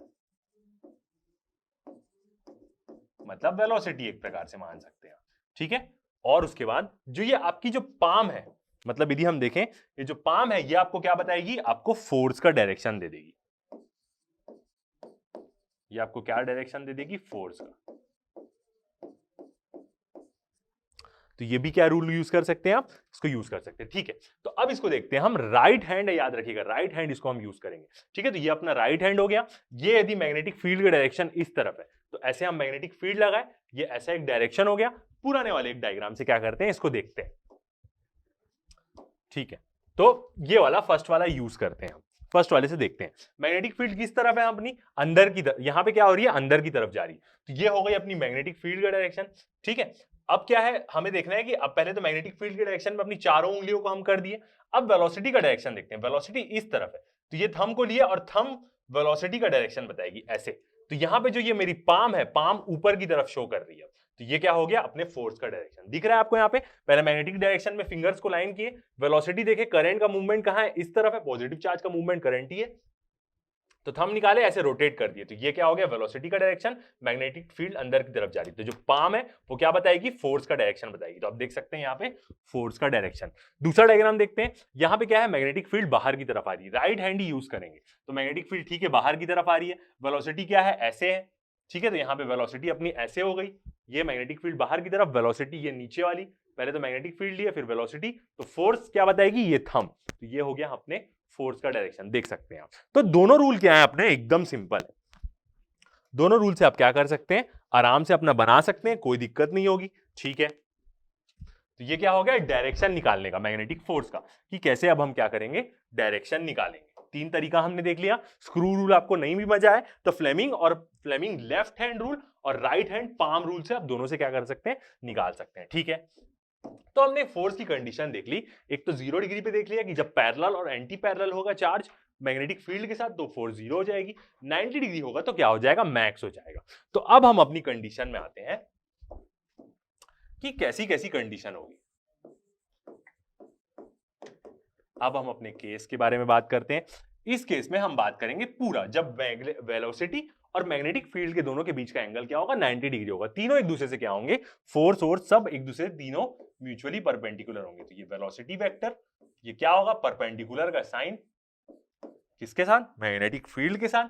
इसका मतलब हम क्या बोल सकते हैं, जो साइन थीटा की वैल्यू है वो क्या है, 90 डिग्री है। फोर्स की वैल्यू क्या है, मैक्सिमम है, ठीक है। तो इस केस में जब भी ऐसा होगा, वेलोसिटी और मैग्नेटिक फील्ड एक दूसरे से परपेंडिकुलर है, थीटा 90 डिग्री, फोर्स इनके परपेंडिकुलर होगी, तो एक सर्कुलर पाथ बनाएगा चार्ज उसके अराउंड। याद रखिएगा ये एकदम एक इंपॉर्टेंट चीज है। चार्ज जो क्या होगा, वो सर्कुलर पाथ में मूव करेगा।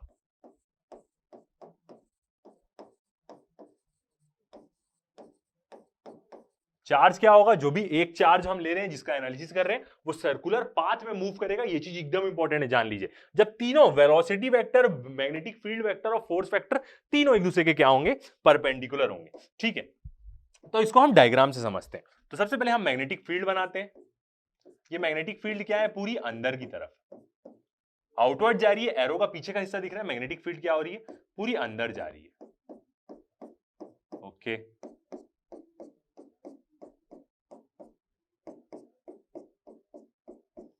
मैग्नेटिक फील्ड का डायरेक्शन है ये अपने जो क्या हो रही है, पूरे अंदर की तरफ जा रही है। ठीक है, अब हम यहां पे लें, यदि हम एक चार्ज ले लें, एक चार्ज क्या है अपना, यहां पे हम एक चार्ज ले लेते हैं। ठीक है, और ये चार्ज क्या होगा, ऑब्वियस ही बात है पॉजिटिव चार्ज ही हम ले रहे हैं पूरा स्टार्टिंग से, क्योंकि हमने देखा नेगेटिव चार्ज में हमें उल्टा करना पड़ेगा, तो हम पूरा पॉजिटिव चार्ज के बारे में ही देखते हैं। ठीक है, अब ये जो चार्ज है, इस चार्ज की वेलोसिटी कैसी है, इस तरफ, ये है क्या उसकी वेलोसिटी। ठीक है, मैग्नेटिक फील्ड कैसी है, यहां पे यदि हम डायरेक्शन लगाएं, ठीक है, तो पहले हम फ्लेमिंग्स रूल लगाते हैं। तो मैग्नेटिक फील्ड अंदर की तरफ, वेलोसिटी मतलब करंट का डायरेक्शन, ये पॉजिटिव चार्ज के डायरेक्शन में ही कन्वेंशनल करंट फ्लो होता है। मैग्नेटिक फील्ड अंदर, ये मेरी मिडिल फिंगर बताएगी वेलोसिटी का डायरेक्शन, तो फोर्स क्या बताएगी, मेरा थंब बताएगी। तो फोर्स कहां लगेगी, ऊपर की तरफ लगेगी यहां पे। तो ये कैसे लग जाएगी, ये होगा अपना फोर्स का डायरेक्शन। ठीक है, विजिबल है आपको, ओके, बिल्कुल फोर्स का डायरेक्शन। ठीक है, दूसरा रूल यूज करते हैं, right hand palm rule use करते हैं। ठीक है, तो मैग्नेटिक फील्ड कैसे, अंदर की तरफ, वेलोसिटी कैसे जा रही है, अब थंब को निकालेंगे, उसमें थंब करंट बताती है ये, तो फोर्स क्या होगी, ऐसे, ये मेरी पाम फोर्स बताएगी, तो ये फोर्स का डायरेक्शन, दोनों रूल से आया। ठीक है, अब यही चार्ज क्या होगा, आगे मूव किया तो ये क्या होगा, पूरा सर्कुलर पाथ बनाएगा। तो यहां पे आ गया ये चार्ज, पॉजिटिव चार्ज। अब इसकी वेलोसिटी कैसी है, अब क्या हो गया, ये हो गया इसके वेलोसिटी का डायरेक्शन। ठीक है, सेम अभी भी हम रूल लगाएंगे। ठीक है, मैग्नेटिक फील्ड अंदर की तरफ, राइट हैंड यूज करना है, पाम रूल यदि पहले मैं यूज करूं, मैग्नेटिक फील्ड अंदर की तरफ, वेलोसिटी ऊपर की तरफ, मेरी थंब बताएगी, तो ये जो मेरा पाम है ये फोर्स बताएगा। तो फोर्स कैसे आ गई, अंदर की तरफ, ये आ गई फोर्स का डायरेक्शन। एक सेंटर होगा इनका, पूरा ये क्या करेगा, सर्कुलर पाथ में ही क्या करेगा, मूव करेगा। फिर यहां पे यदि हम चार्ज ले लें, पॉजिटिव चार्ज, वेलोसिटी का डायरेक्शन किस तरफ, इस तरफ। ठीक है, फ्लेमिंग्स रूल देखते हैं, मैग्नेटिक फील्ड वेलोसिटी का डायरेक्शन इस तरफ। ठीक है, तो फोर्स कहां जाएगी, नीचे की तरफ। फ्लेमिंग्स में लेफ्ट हैंड यूज करेंगे हम, मैग्नेटिक फील्ड वेलोसिटी का डायरेक्शन, तो फोर्स कहां मिली मेरे को, नीचे की तरफ। तो ऐसे में क्या होगा, ये जो पूरा चार्ज है वो क्या बनाएगा, एक सर्कुलर पाथ बनाएगा। तो इस कंडीशन के लिए हम क्या करते हैं, बहुत सारी चीज डिराइव करते हैं। किसी एंगल में रहा तो वो अपना क्या रहेगा, नेक्स्ट केस रहेगा। अगले में भी हम कर सकते हैं, वेलोसिटी कहां, यहां की तरफ, और फोर्स क्या होगी, अंदर की तरफ। सेम रूल लगा के आप देख सकते हैं, ये हो गई अपनी फोर्स। तो ये क्या बनाएगा, एक पूरा सर्कुलर पाथ बनाएगा ये।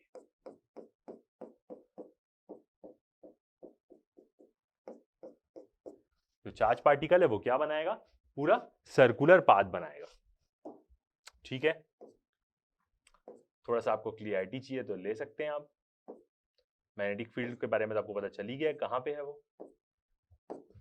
तो ये रही अपना वो। अब आपको डायग्राम समझ में आ रहा है, एक क्या होगा, सेंटर में वो एक पूरी चीज क्या होगी, आएगी। तो एक क्या होगा, सेंटर, मतलब ये क्या होगा, एक पूरा सर्कुलर पाथ होगा यहां पे, जो ये पाथ होगा सर्कुलर पाथ। ठीक है, ये चीज हमें समझ में आ गई। अब हमें क्या करना है, यहां पे डायरेक्शन देखना है। तो डायरेक्शन हमने देख लिया, राइट हैंड पाम रूल या फ्लेमिंग्स लगाएं, किसी से भी हमें मिल जाएगी। ठीक है, तो इस केस में क्या होगा, ये चार्ज क्या होगा, बंधा हुआ रहेगा, यहां पे बंधा हुआ रहेगा इसी के चारों ओर घूमने के लिए। तो जो वो फोर्स लगाएगा, एफ फोर्स, जो मैग्नेटिक फोर्स है, वो कैसी होगी, सेंट्रीपिटल फोर्स होगी यहां पे। तो ये जो एफ फोर्स होगी अपनी, वो क्या होगी, किसके बराबर होगी अपनी, जो एफ सेंट्रीपिटल फोर्स के कारण, सेंट्रीपिटल फोर्स।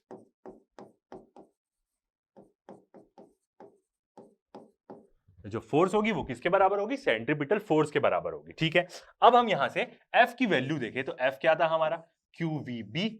ठीक है, साइन क्यों नहीं लेंगे, क्योंकि हर जगह 90 डिग्री है, वेलोसिटी और मैग्नेटिक फील्ड एक दूसरे के 90 डिग्री है, इसलिए साइन की वैल्यू नहीं ले रहे हैं। ओके, और सेंट्रीपिटल फोर्स का हम क्या एक्सप्रेशन लेते हैं अपना, mv²/r।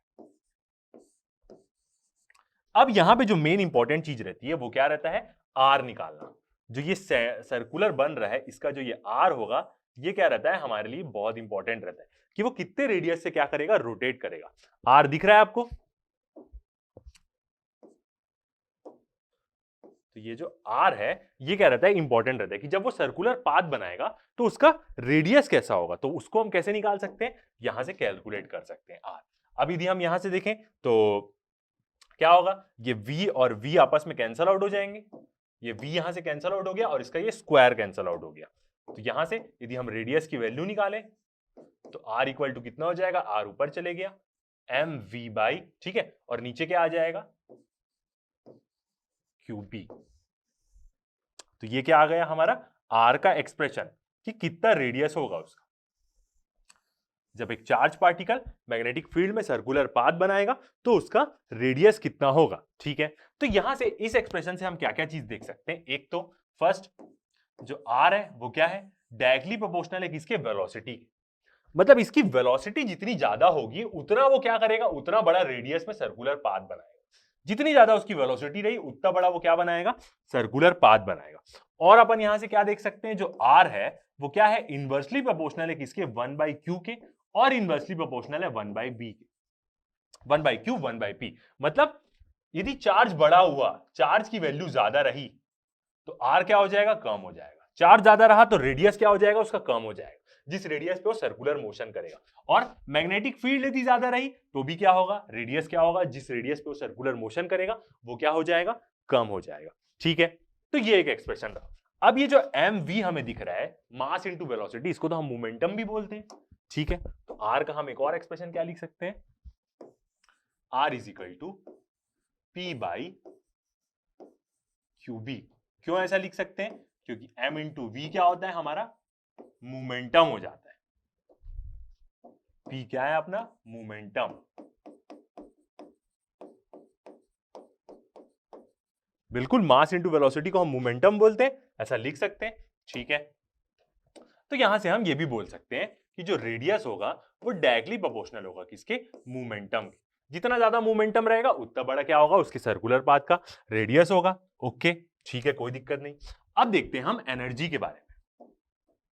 नेक्स्ट हम बात करते हैं काइनेटिक एनर्जी के बारे में, ठीक है। के ई, इसको आगे जाके नॉर्मली के से डिनोट करने लग जाते हैं, ठीक है। तो काइनेटिक एनर्जी का फॉर्मूला क्या होता है, हाफ mv² होता है। ओके, अब हम यहां से क्या करते हैं, जो p की वैल्यू है उसको हम पुट करते हैं। तो यहां से हम p की वैल्यू निकालें तो कितना आ जाएगा, मोमेंटम अपना।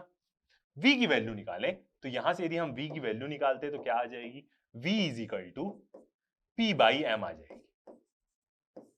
आ जाएगी इस एक्सप्रेशन से यदि वैल्यू निकालें, ठीक है। इस वैल्यू को क्या करते हैं, यहां पे पुट कर देते हैं तो क्या हो जाएगा, 1/2 m, v² है तो यहां पे क्या आ जाएगा, p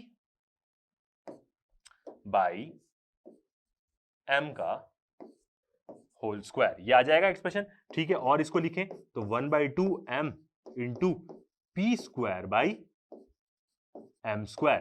देखें क्या क्या कैंसल आउट हो जाएगा, तो ऑब्वियस ही बात है ये m खत्म और इसका स्क्वायर खत्म, तो बस नीचे m बचेगा।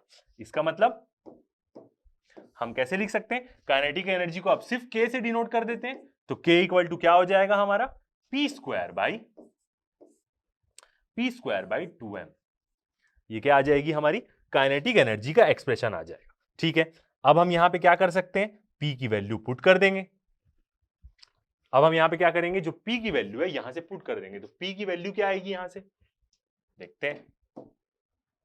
यहां से यदि हम देखें p की वैल्यू तो p इक्वल टू कितना आ जाएगा, r के साथ q भी मल्टीप्लाई हो जाएगा, तो r चार्ज और मैग्नेटिक फील्ड, ये आएगी p की वैल्यू। तो इस p की वैल्यू को हम क्या करते हैं, यहां पे पुट कर देते हैं, ठीक है।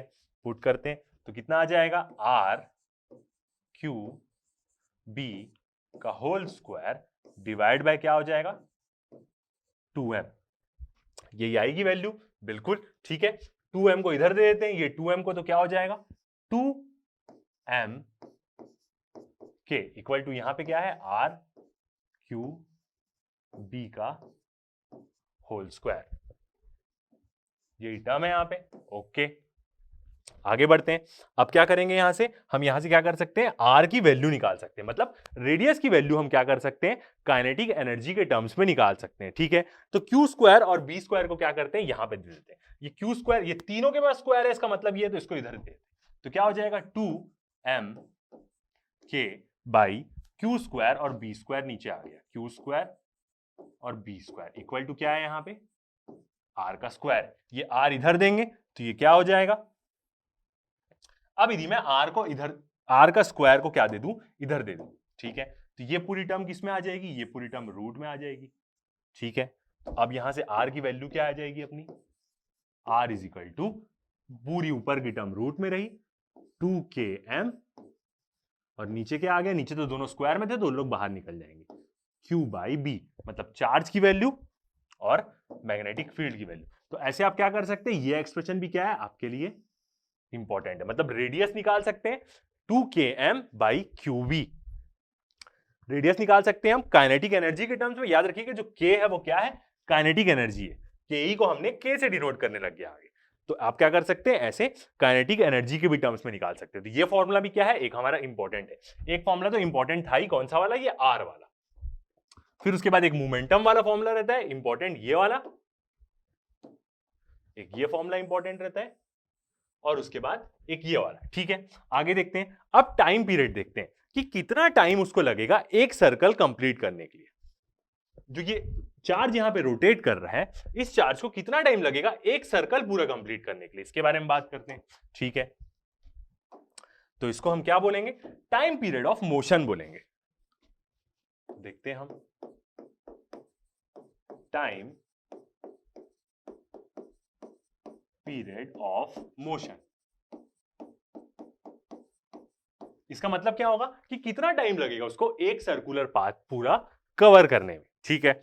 देखते हैं, तो यहां से क्या हो जाएगा अपना टाइम इक्वल टू क्या होता है हमारा, नॉर्मल देखें तो DIST शॉर्ट फॉर्म में लिखते हैं, डिस्टेंस बाई क्या हो जाएगा, स्पीड हो जाएगा। स्पीड इज इक्वल टू क्या होता है, डिस्टेंस अपॉन टाइम, स्पीड नीचे, टाइम क्या हो गया, ऊपर आ गया, ठीक है। अब पूरा सर्कुलर पाथ पूरा करने के लिए वो कितना डिस्टेंस कवर कर रहा है, एक सर्कुलर पाथ का पूरा डिस्टेंस कितना होगा, 2πr, यही होगा जो उस पूरे सर्कुलर पाथ का डिस्टेंस है, ये 2πr ही तो होगा पूरा जो रेडियस है। यदि इसको हमें खोल के एक लेंथ बनाएंगे तो बिल्कुल ये डिस्टेंस कवर करेगा। और स्पीड कौन सी होगी, ऑलरेडी जो हम वैल्यू यूज कर रहे हैं वही वैल्यू होगी, मतलब क्या होगा, v। तो ऐसे हम क्या कर सकते हैं, टाइम पीरियड निकाल सकते हैं। तो ये एक फॉर्मूला है निकालने का टाइम पीरियड की, एक कितना टाइम लगेगा उसको एक सर्कल कंप्लीट करने के लिए, ठीक है। अब यहां से हम क्या कर सकते हैं, इसका एक और तरीके से निकाल सकते हैं, t इज इक्वल टू क्या होगा, अब हम यहां पे क्या करेंगे, वैल्यू पुट कर देंगे। किसकी वैल्यू पुट करते हैं, यहां पे r की वैल्यू पुट कर देते हैं, ठीक है। तो 2π और v को ऐसे ही रखते हैं, r की अब वैल्यू पुट कर देते हैं। तो r की वैल्यू क्या निकाले थे हमने, r की वैल्यू आई थी mv/qb, ठीक है। तो इसको पुट कर देते, तो यहां से क्या पता चलेगा, हमें एक और चीज पता चलेगी, तो mv/qb, यही हमने r की वैल्यू निकाली थी, बिल्कुल mv/qb, ओके। अब यहां से देखते हैं हम कि ये जो v है और ये v क्या हो जाएगा, आपस में कैंसल आउट हो जाएगा, मतलब जो टाइम पीरियड आया है यहां पे वो कितना आ जाएगा, 2π m/qb, ये आ गया। तो इस एक्सप्रेशन से हमें क्या समझ में आता है, ये वाला यदि हम एक्सप्रेशन देखें तो यहां से हमें क्या समझ में आता है कि टाइम पीरियड का ना वेलोसिटी पे कोई फर्क नहीं पड़ता, कितनी भी वेलोसिटी रहे वो क्या होगा, जो इतना वो टाइम लेगा वो क्या लेगा, सेम लेगा। क्यों ऐसा बोल सकते हैं हम, क्योंकि वेलोसिटी की यदि हम बात करें तो जो रेडियस है वो क्या है, डायरेक्टली प्रोपोर्शनल है वेलोसिटी के, वेलोसिटी ज्यादा होगी तो वो रेडियस बड़ा ले लेगा, ठीक है, मगर टाइम पीरियड उसको उतना ही लगेगा, वेलोसिटी पे डिपेंडेंट नहीं है टाइम पीरियड। वेलोसिटी कम हुई तो उसका रेडियस कम हो जाएगा, मगर टाइम पीरियड उसका उतना ही रहेगा। वेलोसिटी ज्यादा रही तो ज्यादा बड़े रेडियस से वो क्या करेगा, रोटेट करेगा, टाइम पीरियड उतना ही रहेगा, कम रही तो कम टाइम में वो रोटेट करेगा, ठीक है। तो जो टाइम पीरियड है यहाँ पे वो क्या है, वेलोसिटी पे डिपेंडेंट ही नहीं है। इस एक्सप्रेशन से हम ये चीज बोल सकते थे, यहां पे हम लिख सकते हैं इंडिपेंडेंट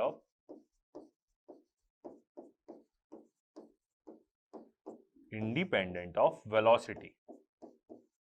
तो वेलोसिटी आपको नहीं भी पता है तो भी आप क्या कर सकते हैं, टाइम पीरियड यहां से कैलकुलेट कर सकते हैं, ठीक है।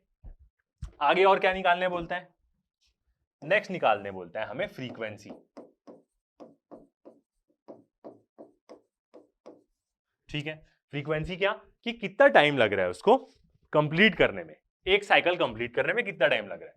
तो एफ फ्रीक्वेंसी क्या होती है, 1/टाइम पीरियड होता है, यही होता है। तो उल्टा कर देंगे, तो फ्रीक्वेंसी कितनी आ जाएगी, इसी एक्सप्रेशन को उल्टा कर देते तो क्या हो जाएगा, QB बाई 2πm। तो ऐसे हम क्या कर सकते हैं, फ्रीक्वेंसी भी निकाल सकते हैं। एक और चीज निकालने बोलता है, एंगुलर फ्रीक्वेंसी। एंगुलर फ्रीक्वेंसी आप थोड़ा कम भी सुनते होंगे, तो ओरिजिनल इसका नाम क्या है, ओरिजिनली हम इसको क्या बोलते हैं, एंगुलर वेलोसिटी बोलते हैं।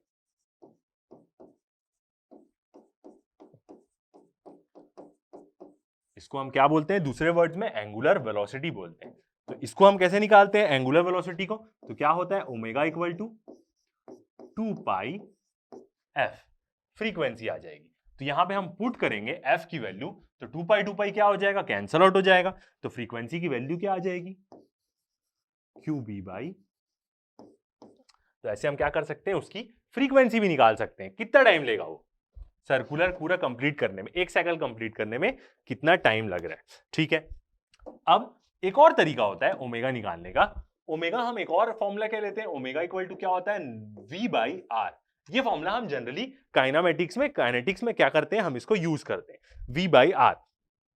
अब यदि हम यहां पे देखें तो R की वैल्यू पुट कर सकते हैं हम यहां पे, सिंपल R स्मॉल वाला लिख दिया, अभी तक हमने कैपिटल ले लेते, ठीक है R। तो R की वैल्यू हम पुट कर देते हैं, जो क्या होगी R की वैल्यू, देखते हैं, V बाई आर है, V नॉर्मल रखे रहते हैं, ठीक है। और R की वैल्यू क्या थी हमारी, M, V बाई ऊपर क्या था, QB था, तो V कैंसल आउट हो जाएगा। तो ओमेगा इक्वल टू एक और तरीके से कैसे निकल जाएगा, QB by M, QB by M। Previously भी हमने ये निकाला QB बाई M, और एक और तरीके से आप क्या कर सकते हैं, इस फॉर्मूले को डिराइव कर सकते हैं। तो ये क्या हो गया, हमारे एंगुलर फ्रीक्वेंसी का हो गया। तो ये जो पूरा चीज हमने पढ़ी, ये सारे फॉर्मूलेस क्या है, आपके लिए इंपॉर्टेंट है, क्वेश्चन में आपको ये सब चीजें पूछ सकता है। और मेन इंपॉर्टेंट किस लिए, याद रखिएगा किस कंडीशन के लिए हम कर रहे हैं, जब तीनों एक दूसरे से म्यूचुअली परपेंडिकुलर होंगे, वेलोसिटी वेक्टर भी, मैग्नेटिक फील्ड भी और मैग्नेटिक फोर्स भी, ये दोनों परपेंडिकुलर है, ये इंपॉर्टेंट है। फोर्स तो परपेंडिकुलर रहेगी इन तीनों के, मतलब थीटा 90 डिग्री है और वो सर्कुलर पाथ बनाएगा, ठीक है। तो ये एक केस के लिए हुआ। पहला केस हमने क्या देखा कि जब थीटा 0 डिग्री है, पैरेलल है, तो 0 हो जाएगी मैग्नेटिक फोर्स की वैल्यू। एंटी पैरेलल है, मतलब 180 डिग्री थीटा, तो भी 0 हो जाएगी मैग्नेटिक फोर्स की वैल्यू। सेकंड केस हमने देखा 90 डिग्री। अब हम एक केस देखेंगे जिसमें यदि कुछ एंगल बना रहा है वो, मतलब 90 डिग्री भी नहीं है, कुछ एक एंगल है पर्टिकुलर, 60 डिग्री, 40 डिग्री, तब उस केस में क्या होगा, तो उस केस में ना वो हेलिकल पाथ बनाने लग जाएगा। उस चीज के बारे में अब हम नेक्स्ट देखते हैं कि जब वो हेलिकल पाथ बनाएगा तब हम कैसे एनालिसिस करते हैं। और इसका एक क्या होता है, नॉर्मल एक नेचुरल फिनोमिना भी होता है जो हम देखते हैं इस बारे में, ठीक है। तो आगे बढ़ते हैं। अब हम देखेंगे कि अलग कोई भी एंगल पे रहा V और B, तब हम कैसे निकालेंगे, ठीक है। तो प्रीवियसली आपको ये चीज पूरी समझ में आई होगी। ये ऐसा क्यों सर्कुलर पाथ मूव करेगा, क्योंकि जब ये इस तरफ जाने की कोशिश करेगा तो फोर्स इसको खींच लेगी अपने तरफ, फोर्स के कारण मैग्नेटिक फोर्स खींच लेगी, तो ये हल्का सा डिफ्लेक्ट हो जाएगा। जैसे जैसे होगा फोर्स इसको क्या करेगी, खींचने लग जाएगी, फोर्स खींच के इसको सर्कुलर पाथ में क्या कराएगी, मूव कराएगी, ठीक है। अब अगला केस देखते हैं जिसमें क्या होगा, कुछ एंगल में होगा। तो जब कुछ एंगल में होगा, कोई भी एंगल हो सकता है, तो वो कौन से पाथ बनाएगा, हेलिकल पाथ बनाएगा, ठीक है। डिटेल में देखते हैं। एक प्रकार का ये भी एक केस है, और कौन सा बोल सकते हैं, अपना 2 या 3 भी बोल सकते हैं इसको, आप जैसा चाहें वैसा बोल सकते हैं। और यहां पे क्या होगा, मेन ये किसका केस होगा, हेलिकल पाथ का।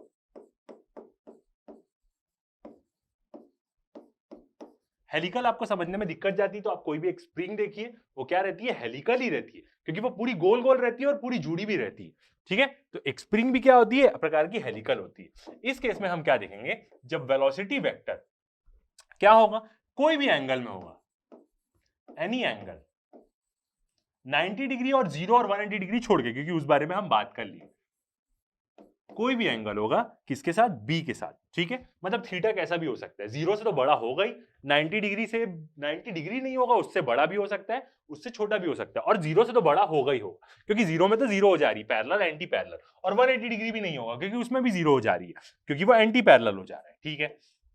तो इस केस में बात करते हैं। तो फर्स्ट हम देखते हैं अपनी मैग्नेटिक फील्ड। तो ये होगी अपनी मैग्नेटिक फील्ड, ऐसे मैग्नेटिक फील्ड का एक डायरेक्शन ले लेते हैं ताकि अच्छे से समझ में आए। बुक में आप देखेंगे तो बुक में आपको समझने में थोड़ा सा मुश्किल होगा। तो ये हो गई अपनी मैग्नेटिक फील्ड का डायरेक्शन। ठीक है, अब क्या लेते हैं, यहां पे एक चार्ज ले लेते हैं, ये हो गया अपना एक चार्ज। ठीक है, अब ये चार्ज का क्या है, वेलोसिटी जो है वो क्या बना रही है, एक एंगल बना रही है, मतलब 90 डिग्री भी नहीं है इससे और इसके पैरेलल भी नहीं, मतलब ये ऐसा, ये क्या है इसका वेलोसिटी वेक्टर। वेक्टर ले ले, नॉर्मल वेलोसिटी ले ले, ये क्या है इसकी वेलोसिटी। ठीक है, ये क्या है देख सकते हैं आप, पैरेलल भी नहीं है, पैरेलल होती तो जीरो हो जाती, उसकी मैग्नेटिक फोर्स 90 डिग्री होती तो मैक्स हो जाती। तो उसके बाद दोनों केस के बारे में हमने देख लिया। अब यहां पे क्या है, ये कुछ एक एंगल बना रही है इसके साथ, देखते हैं। तो ये क्या है, एक एंगल बना रही है थीटा। तो अब जब v यहां पे एंगल बना रही है तो इस v के क्या होंगे, दो कंपोनेंट होंगे। एक कंपोनेंट कौन सा होगा, हॉरिजॉन्टल कंपोनेंट, जो क्या होगा, जिसके साथ एंगल बनाती है, वो क्या होगा, v cos थीटा। एक कंपोनेंट होगा इसका क्या, vertical component, v sin theta. ठीक है, तो ये दो कंपोनेंट होंगे इसके, बिल्कुल। अब यहां पे कैसा मोशन करेगी, ये आगे भी बढ़ेगी अपने हॉरिजॉन्टल कंपोनेंट के कारण, और रोटेशनल सर्कुलर मोशन में भी रहेगी हॉरिजॉन्टल कंपोनेंट के कारण। तो ऐसा मोशन जो आगे भी बढ़ रहा है और सर्कुलरी भी चल रहा है, तो वो क्या होगा, एक प्रकार से हेलिकल मोशन ही होगा। मतलब ऐसा ऐसा ऐसा ऐसा हेलिकल वाला ही क्या होगा यहाँ पे मोशन होगा, क्योंकि दो कंपोनेंट है यहाँ पे, क्या वेलोसिटी। ठीक है, देखते हैं। अब यदि हम यहाँ पे फोर्स की बात करें कि फोर्स कैसी लगेगी, तो जो फोर्स होगी वो क्या होगी, इनवर्ड्स होगी। कैसे, क्योंकि जो फोर्स होगी वो किस कंपोनेंट के कारण आएगी, अपने सिर्फ वर्टिकल कंपोनेंट के कारण, मतलब जो v sin थीटा वाला कंपोनेंट है उसी के कारण फोर्स आएगी। क्योंकि हॉरिजॉन्टल कंपोनेंट के कारण जब थीटा इसके साथ अलाइन कर लिया है, थीटा मतलब 0 डिग्री है, तो हॉरिजॉन्टल कंपोनेंट के कारण क्यों फोर्स आएगी, वो तो हम जानते हैं कि उसके साथ ही चल रहा है मैग्नेटिक फील्ड के साथ, तो मैग्नेटिक फील्ड बोलेगी कोई दिक्कत नहीं मेरे को, तू चल। ठीक है, तो हॉरिजॉन्टल कंपोनेंट के कारण कोई फोर्स नहीं आएगी, जो भी फोर्स आएगी वर्टिकल कंपोनेंट के कारण आएगी। तो जो भी फॉर्मूला है सर्कुलर मोशन का, वहां पे v के बदले v sin थीटा आएगा, बस यही फर्क है यहाँ। ठीक है, देखते हैं इसको और अच्छे से। तो इसके कारण फोर्स आएगी। अब हम क्या करते हैं, एक बार रूल लगा के देख लेते हैं, राइट हैंड पाम रूल से देख लेते हैं कि फोर्स का डायरेक्शन कैसा होगा, जैसे मैंने लिख दिया। ठीक है, ये अपना क्या है, मैग्नेटिक फील्ड का डायरेक्शन है। ठीक है, और वेलोसिटी कौन सी है, v sin थीटा के कारण आएगी फोर्स। तो ये हो गई अपनी वेलोसिटी का कंपोनेंट। तो ये जो पाम है, सॉरी देखिए, अब यही चीज आप गलती नहीं कर सकते, अब लेफ्ट हैंड नहीं ले सकते, पाम रूल क्या है, राइट हैंड के लिए। तो ये हुआ मेरे मैग्नेटिक फील्ड का डायरेक्शन b। ठीक है, वेलोसिटी का डायरेक्शन ये हो गया, तो जो मेरी पाम है वो क्या बताएगी, मेरे को फोर्स का डायरेक्शन बताएगी। तो याद रखिएगा, फ्लेमिंग्स लेंगे तो लेफ्ट हैंड, ये पाम रूल किसका है, राइट हैंड का। तो ये मैग्नेटिक फील्ड का डायरेक्शन, वेलोसिटी ये, और ये जो मेरा पाम है, ये पाम कहां जा रहा है, अंदर की तरफ जा रहा है। मैग्नेटिक फील्ड वेलोसिटी का डायरेक्शन v sin थीटा के कारण ही फोर्स आएगी, तो अंदर की तरफ, इसलिए जो फोर्स आएगी वो क्या आएगी, इनवर्ट डायरेक्शन पे आएगी। इनवर्ट डायरेक्शन में क्या आएगी, यहां पे फोर्स आएगी अंदर की तरफ, जस्ट इसके, और वो क्या रहेगी, ऑब्वियस सी बात है, वो तीनों के परपेंडिकुलर है। ये x में है, ये y में है, तो फोर्स z में आ रही है अंदर की तरफ। ठीक है, तो फोर्स के बारे में समझ में आया, और इसी फोर्स के कारण क्या होगी, इसको घुमाएगी भी और आगे की तरफ भी बढ़ाएगी। ठीक है, आगे देखते हैं। तो अब बात करते हैं इसके दोनों कंपोनेंट के बारे में। तो एक कंपोनेंट क्या होगा, v parallel component. Parallel component कौन सा, जो b के साथ पैरेलल है, तो वो कौन सा कंपोनेंट है, v cos थीटा ही है। तो ये इसको क्या कराएगा, स्ट्रेट लाइन में मूव कराएगा। और जो दूसरा कंपोनेंट है v परपेंडिकुलर, ऐसे हम क्या करते हैं, डिनोट करते हैं। कौन सा कंपोनेंट है परपेंडिकुलर, v sin थीटा। तो ये इसको कैसा मोशन कराएगा,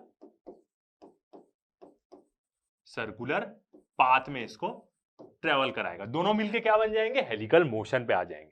दोनों मिलके हेलिकल मोशन में इसको क्या कर देंगे, कन्वर्ट कर देंगे। ठीक है, अब यदि हम यहां पे रेडियस देखें, कौन सा रेडियस, जो क्या होगा, सर्कुलर पाथ के कारण रेडियस होगा। वो रेडियस किस कंपोनेंट के कारण बनेगा, v sin थीटा वाले कंपोनेंट के कारण बनेगा। तो रेडियस का यदि हम फॉर्मूला देखें तो क्या हो जाएगा, r इक्वल टू क्या था, mv था, और v कौन सा होगा, परपेंडिकुलर कंपोनेंट होगा, याद रखिएगा, इसलिए यहां पे मैंने साइन बना दिया। और क्या होगा, qb, ये क्या होगा, इसके रेडियस का फॉर्मूला। इसका मतलब क्या, r इज इक्वल टू क्या हो जाएगा, r इज इक्वल टू कितना हो जाएगा, m v sin theta by qb। v sin theta by क्या आएगा, qb। तो ये क्या होगा, इसके रेडियस निकालने का फॉर्मूला, इसके जो सर्कुलर पाथ है उसका रेडियस निकालने का फॉर्मूला, जो क्या रहेगा आपके लिए इंपॉर्टेंट रहेगा। समझ में आ रहा है आपको? क्योंकि कैसे हम डिराइव करते हैं ये तो हम देख लिए। यदि आप चाहें कि ये कैसे डिराइव हो रहा है, फिर से डिराइव करना चाहें तो फिर से आप कर सकते हैं। मैग्नेटिक फोर्स को इक्वेट कर दीजिए सेंट्रीपिटल फोर्स के कारण, v को sin थीटा का कंपोनेंट है, सेम वही आएगा जैसे आप डिराइव किए प्रीवियसली, जैसे हमने डिराइव किया है। ठीक है, तो इस कारण क्या होगा, ये जो पूरा दोनों कंपोनेंट के कारण क्या होने लग जाएगा, ऐसे हेलिकल मोशन बनने लग जाएगा इस चार्ज पार्टिकल का। तो ये क्या आ जाएगा, हेलिकल मोशन।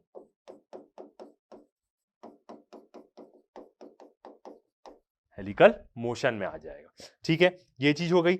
और हमें यहाँ पे क्या चीज देखनी है, बस ये चीज यहाँ पे निकालनी रहती है। ठीक है, और उसके बारे में बात करें हम टाइम पीरियड के बारे में, तो वो भी हम कैलकुलेट कर सकते हैं। बिल्कुल, टाइम पीरियड देखना चाहें तो वो क्या होगा, सेम ही होगा। टी मतलब टाइम पीरियड, और वो सेम ही होगा। क्यों? क्योंकि उसको वेलोसिटी से तो कोई फर्क नहीं है। तो क्या हो जाएगा, 2 पाई m बाई क्यूबी। m क्या होता है, यहाँ पे मास होता है उस चार्ज का, याद रखिएगा। जो चार्ज पार्टिकल है उसका मास।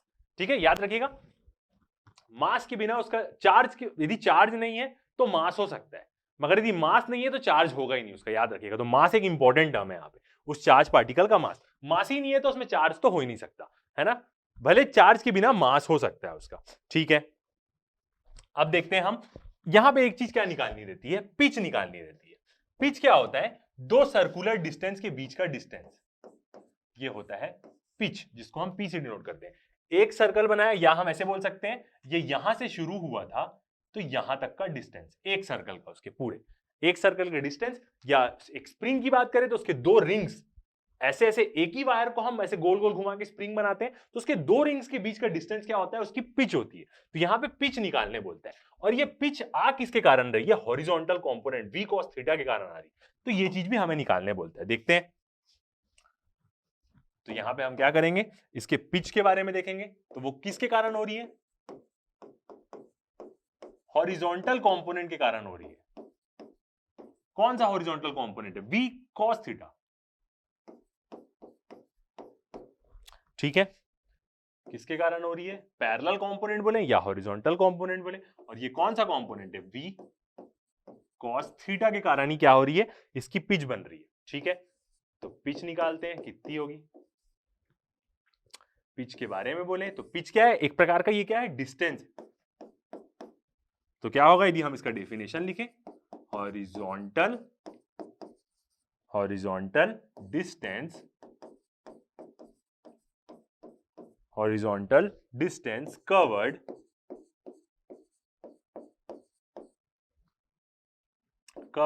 in one rotation, horizontal distance covered in one rotation. या हम बोले कि कितना वो हॉरिजॉन्टल डिस्टेंस कवर कर रहा है एक टाइम पीरियड में,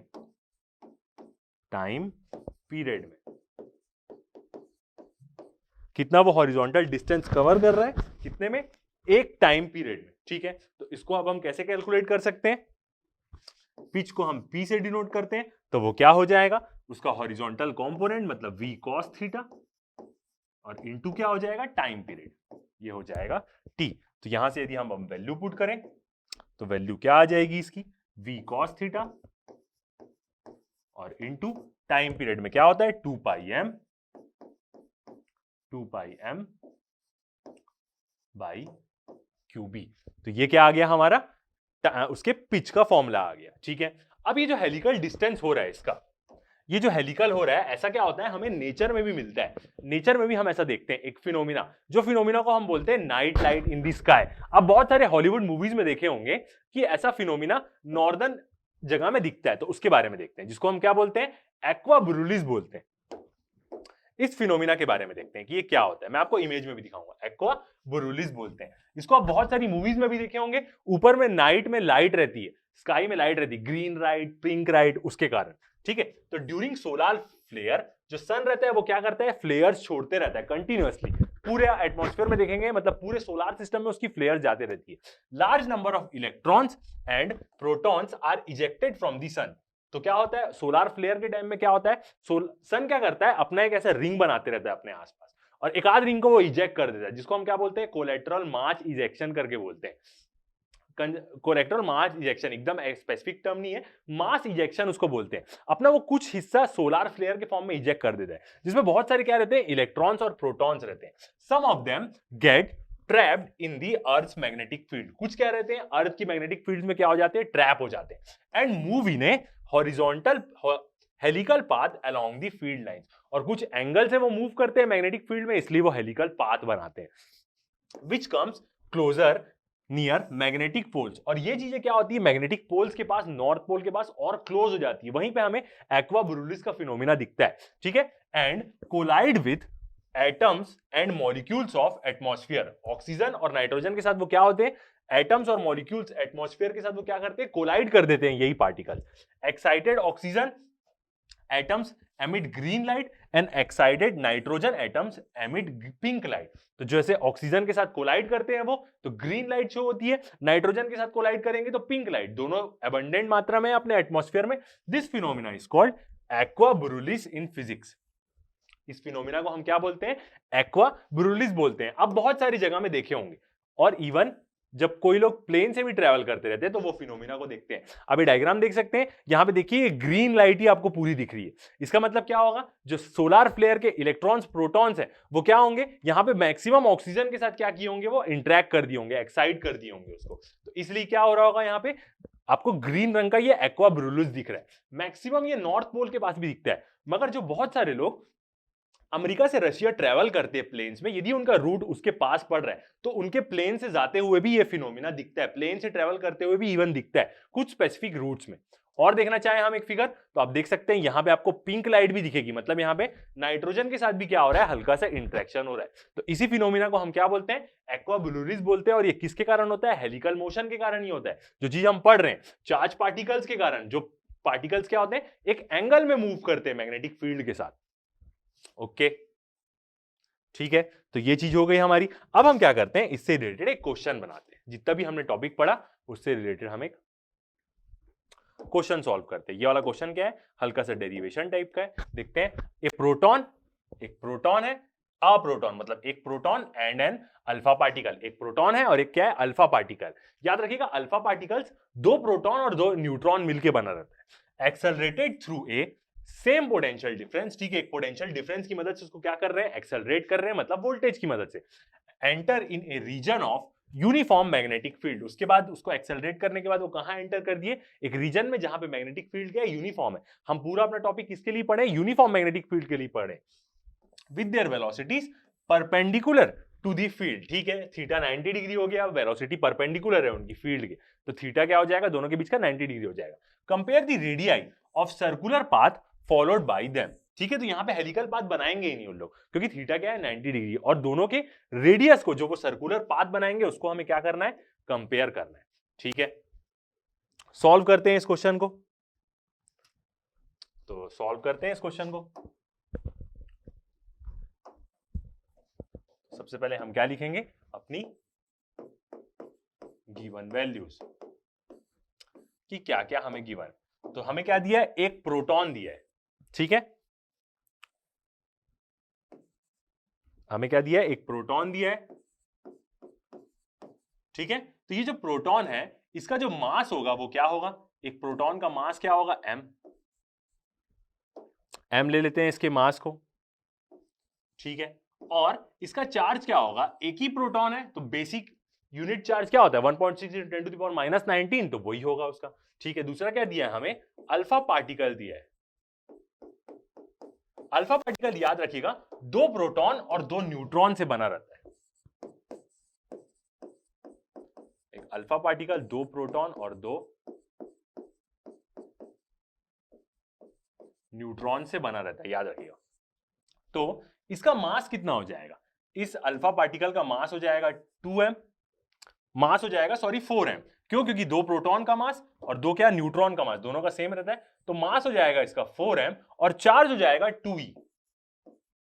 quantization of charge he use कर रहे हैं यहाँ पे, नंबर ऑफ चार्ज और बेसिक एलिमेंट यूनिट चार्ज, क्योंकि दो प्रोटॉन है, न्यूट्रॉन तो न्यूट्रल्स रहते हैं, तो दो प्रोटॉन का चार्ज क्या हो जाएगा 2e, ठीक है। तो अब यहां पे क्या करना है, हमें दोनों के रेडियाई को कंपेयर करना है, ठीक है। तो यहां पे हम क्या करेंगे, एक फॉर्मूला यूज करेंगे। काइनेटिक एनर्जी रेडियस के टर्म में हम यूज करेंगे मोमेंटम वाला जो एक्सप्रेशन है वो, ठीक है। तो वहां पे मैंने आपको एक डेरिवेशन बताया है, एक ठोक और देखते हैं। P इज इक्वल टू क्या होता है mv। ये क्या है, थोड़ा सा बेसिक चीजों को देख लेते हैं ताकि हमें और समझ में आए। तो यहां से यदि हम v की वैल्यू निकालें तो v इज इक्वल टू क्या हो जाएगा, p बाई m हो जाएगा। ओके, ठीक है। अब काइनेटिक एनर्जी देखें, k से डिनोट कर लेते तो वो क्या हो जाएगी, half m v square. Okay, ये भी हो गया। अब हम यहाँ पे क्या करते हैं, वैल्यू पुट कर देते हैं किसकी, v की। तो क्या हो जाएगा, हाफ m v स्क्वायर है तो क्या हो जाएगा, p बाई m का होल स्क्वायर। ठीक है, m और m क्या हो जाएंगे, कैंसल आउट हो जाएंगे। तो यहां से काइनेटिक एनर्जी कितनी आ जाएगी अपनी, इसका स्क्वायर कैंसल आउट हो गया तो नीचे वाला m बचेगा, तो p स्क्वायर बाई 2m ये बचा। ठीक है, 2m को इधर दे देते तो क्या हो जाएगा, 2m k equal to p square. यहां से हम देखें तो मोमेंटम कितना आ जाएगा इसका, अंडर रूट 2k m, ये आ जाएगा मोमेंटम। सिर्फ मोमेंटम निकालना चाहिए, ये चीज हम प्रीवियसली भी डिराइव कर सकते थे, बट वहां पे ये चीज ऐसे निकाले नहीं, तो आप ऐसे मोमेंटम भी क्या कर सकते हैं, निकाल सकते हैं। ठीक है, अब क्या होगा जब चार्ज को हम क्या कर रहे हैं, एक्सेलरेट कर रहे हैं। देखते हैं नाउ, स्टेटमेंट देखते हैं हम। नाउ व्हेन, एक ही चार्ज है, now when A charge q is accelerated, when a charge q is accelerated किसी भी वोल्ट से by v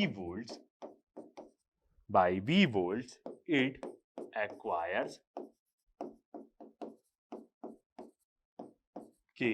वो क्या एक्वायर कर लेगा, जब एक्सेलरेट करेंगे तो ऑब्वियस ही बात है काइनेटिक एनर्जी एक्वायर कर लेगा। और वो काइनेटिक एनर्जी कैसे होगी, k से डिनोट कर लेते हैं हम।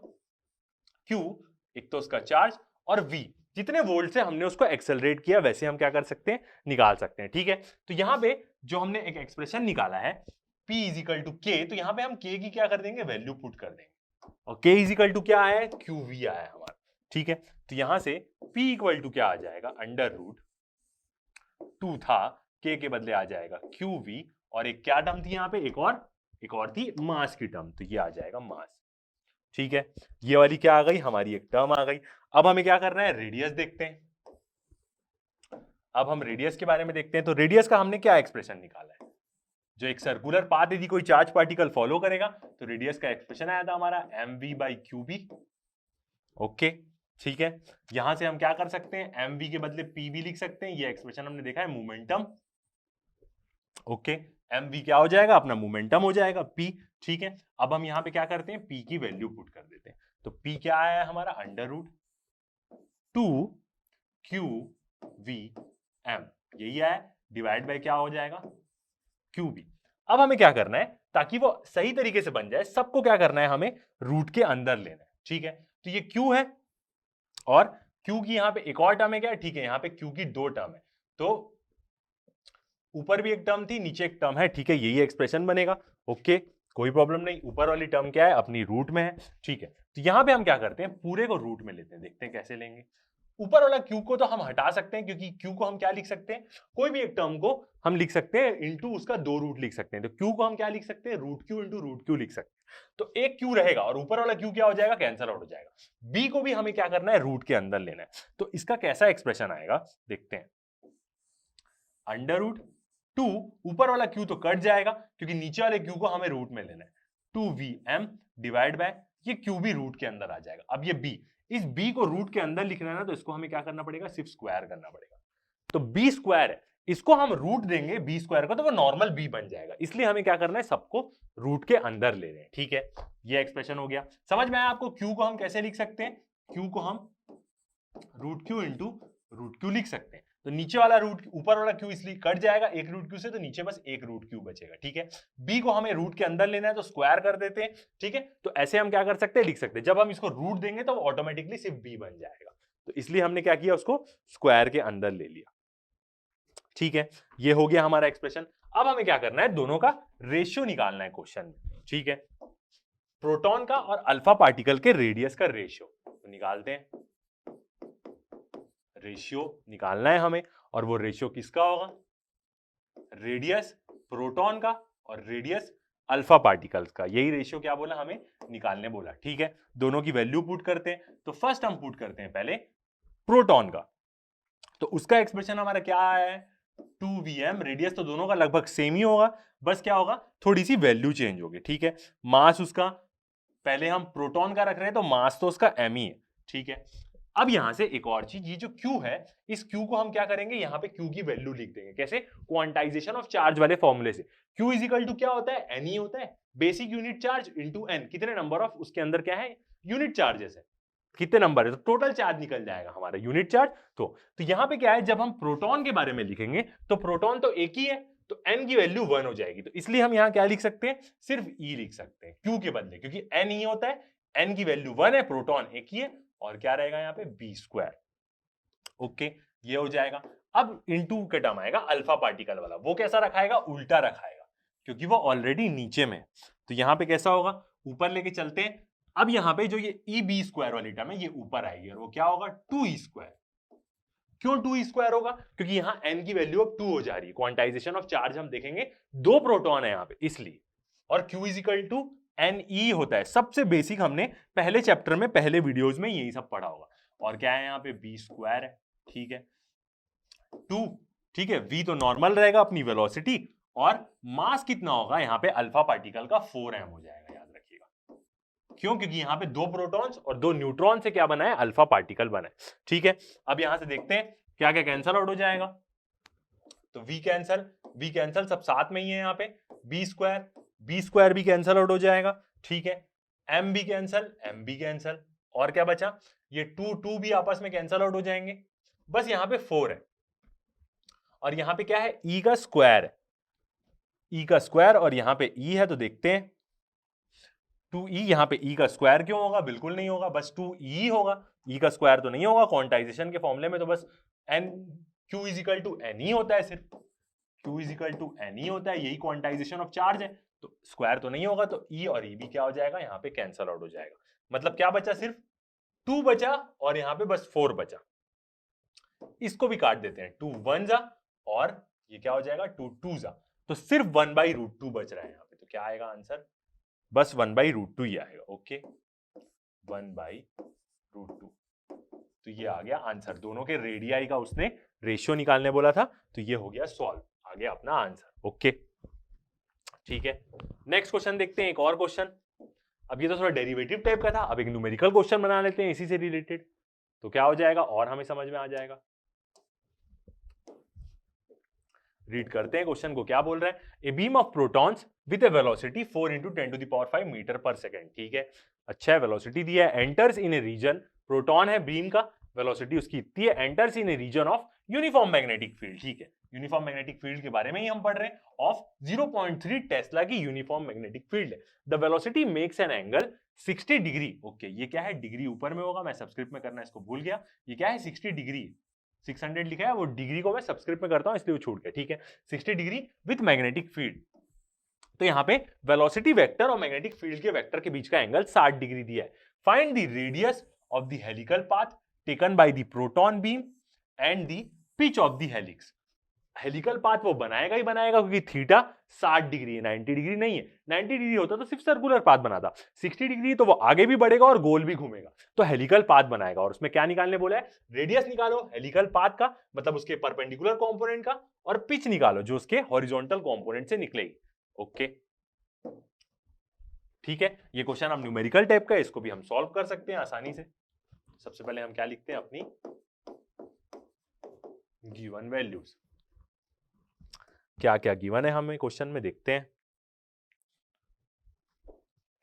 हमें क्या दिया है? वेलोसिटी दी है, जो कितनी है velocity 4 × 10⁵ metre per second. Okay, magnetic field की वैल्यू दी है, मैग्नेटिक फील्ड की वैल्यू कितनी दी है हमें? 0.3 टेस्ला, 0.3 टेस्ला। थीटा दिया है हमें, वो कितना दिया है? 60 डिग्री। ओके, क्या निकालना है हमें? निकालना क्या है हमें? एक तो रेडियस निकालना है जो हेलिकल पाथ का, जो परपेंडिकुलर कंपोनेंट के बारे में आएगा, और पिच निकालनी है जो हॉरिजॉन्टल कंपोनेंट के कारण आएगी। ये दोनों चीज हमें निकालनी है। तो फर्स्ट हम क्या करते हैं, दोनों कंपोनेंट को कैलकुलेट कर लेते हैं। सबसे पहला हम क्या करते हैं, पैरेलल कंपोनेंट मतलब हॉरिजॉन्टल कंपोनेंट को कैलकुलेट कर लेते हैं। तो वो क्या हो जाएगा, v cos थीटा, ठीक है, 4 into 10 to the power 5 into cos 60 degree 1/2 होती है। तो v का पैरेलल कंपोनेंट कितना आ जाएगा, 2 into 10 to the power 5, 10 to the power 5 metre per second, ये आ गया पैरेलल कंपोनेंट, ठीक है। दूसरा अब हम क्या करते हैं, परपेंडिकुलर कंपोनेंट निकाल लेते हैं, जो क्या होगा, v sin थीटा होगा, ठीक है, 4 into 10 to the power 5 into sin 60 degree. तो यहां से परपेंडिकुलर कंपोनेंट की वैल्यू कितनी आ जाएगी, सॉल्व करेंगे आप, मैंने भी करके देखा है, 3.46 into 10 to the power 5 metre per second, ठीक है। दोनों कंपोनेंट्स हमने निकाल लिए वेलोसिटी के, तो क्या होगा, अब आसानी से हम निकाल सकते हैं। फर्स्ट हम निकालते हैं क्या, सबसे पहले हमें क्या निकालना है, रेडियस निकालना है। तो फर्स्ट हम निकालते हैं रेडियस,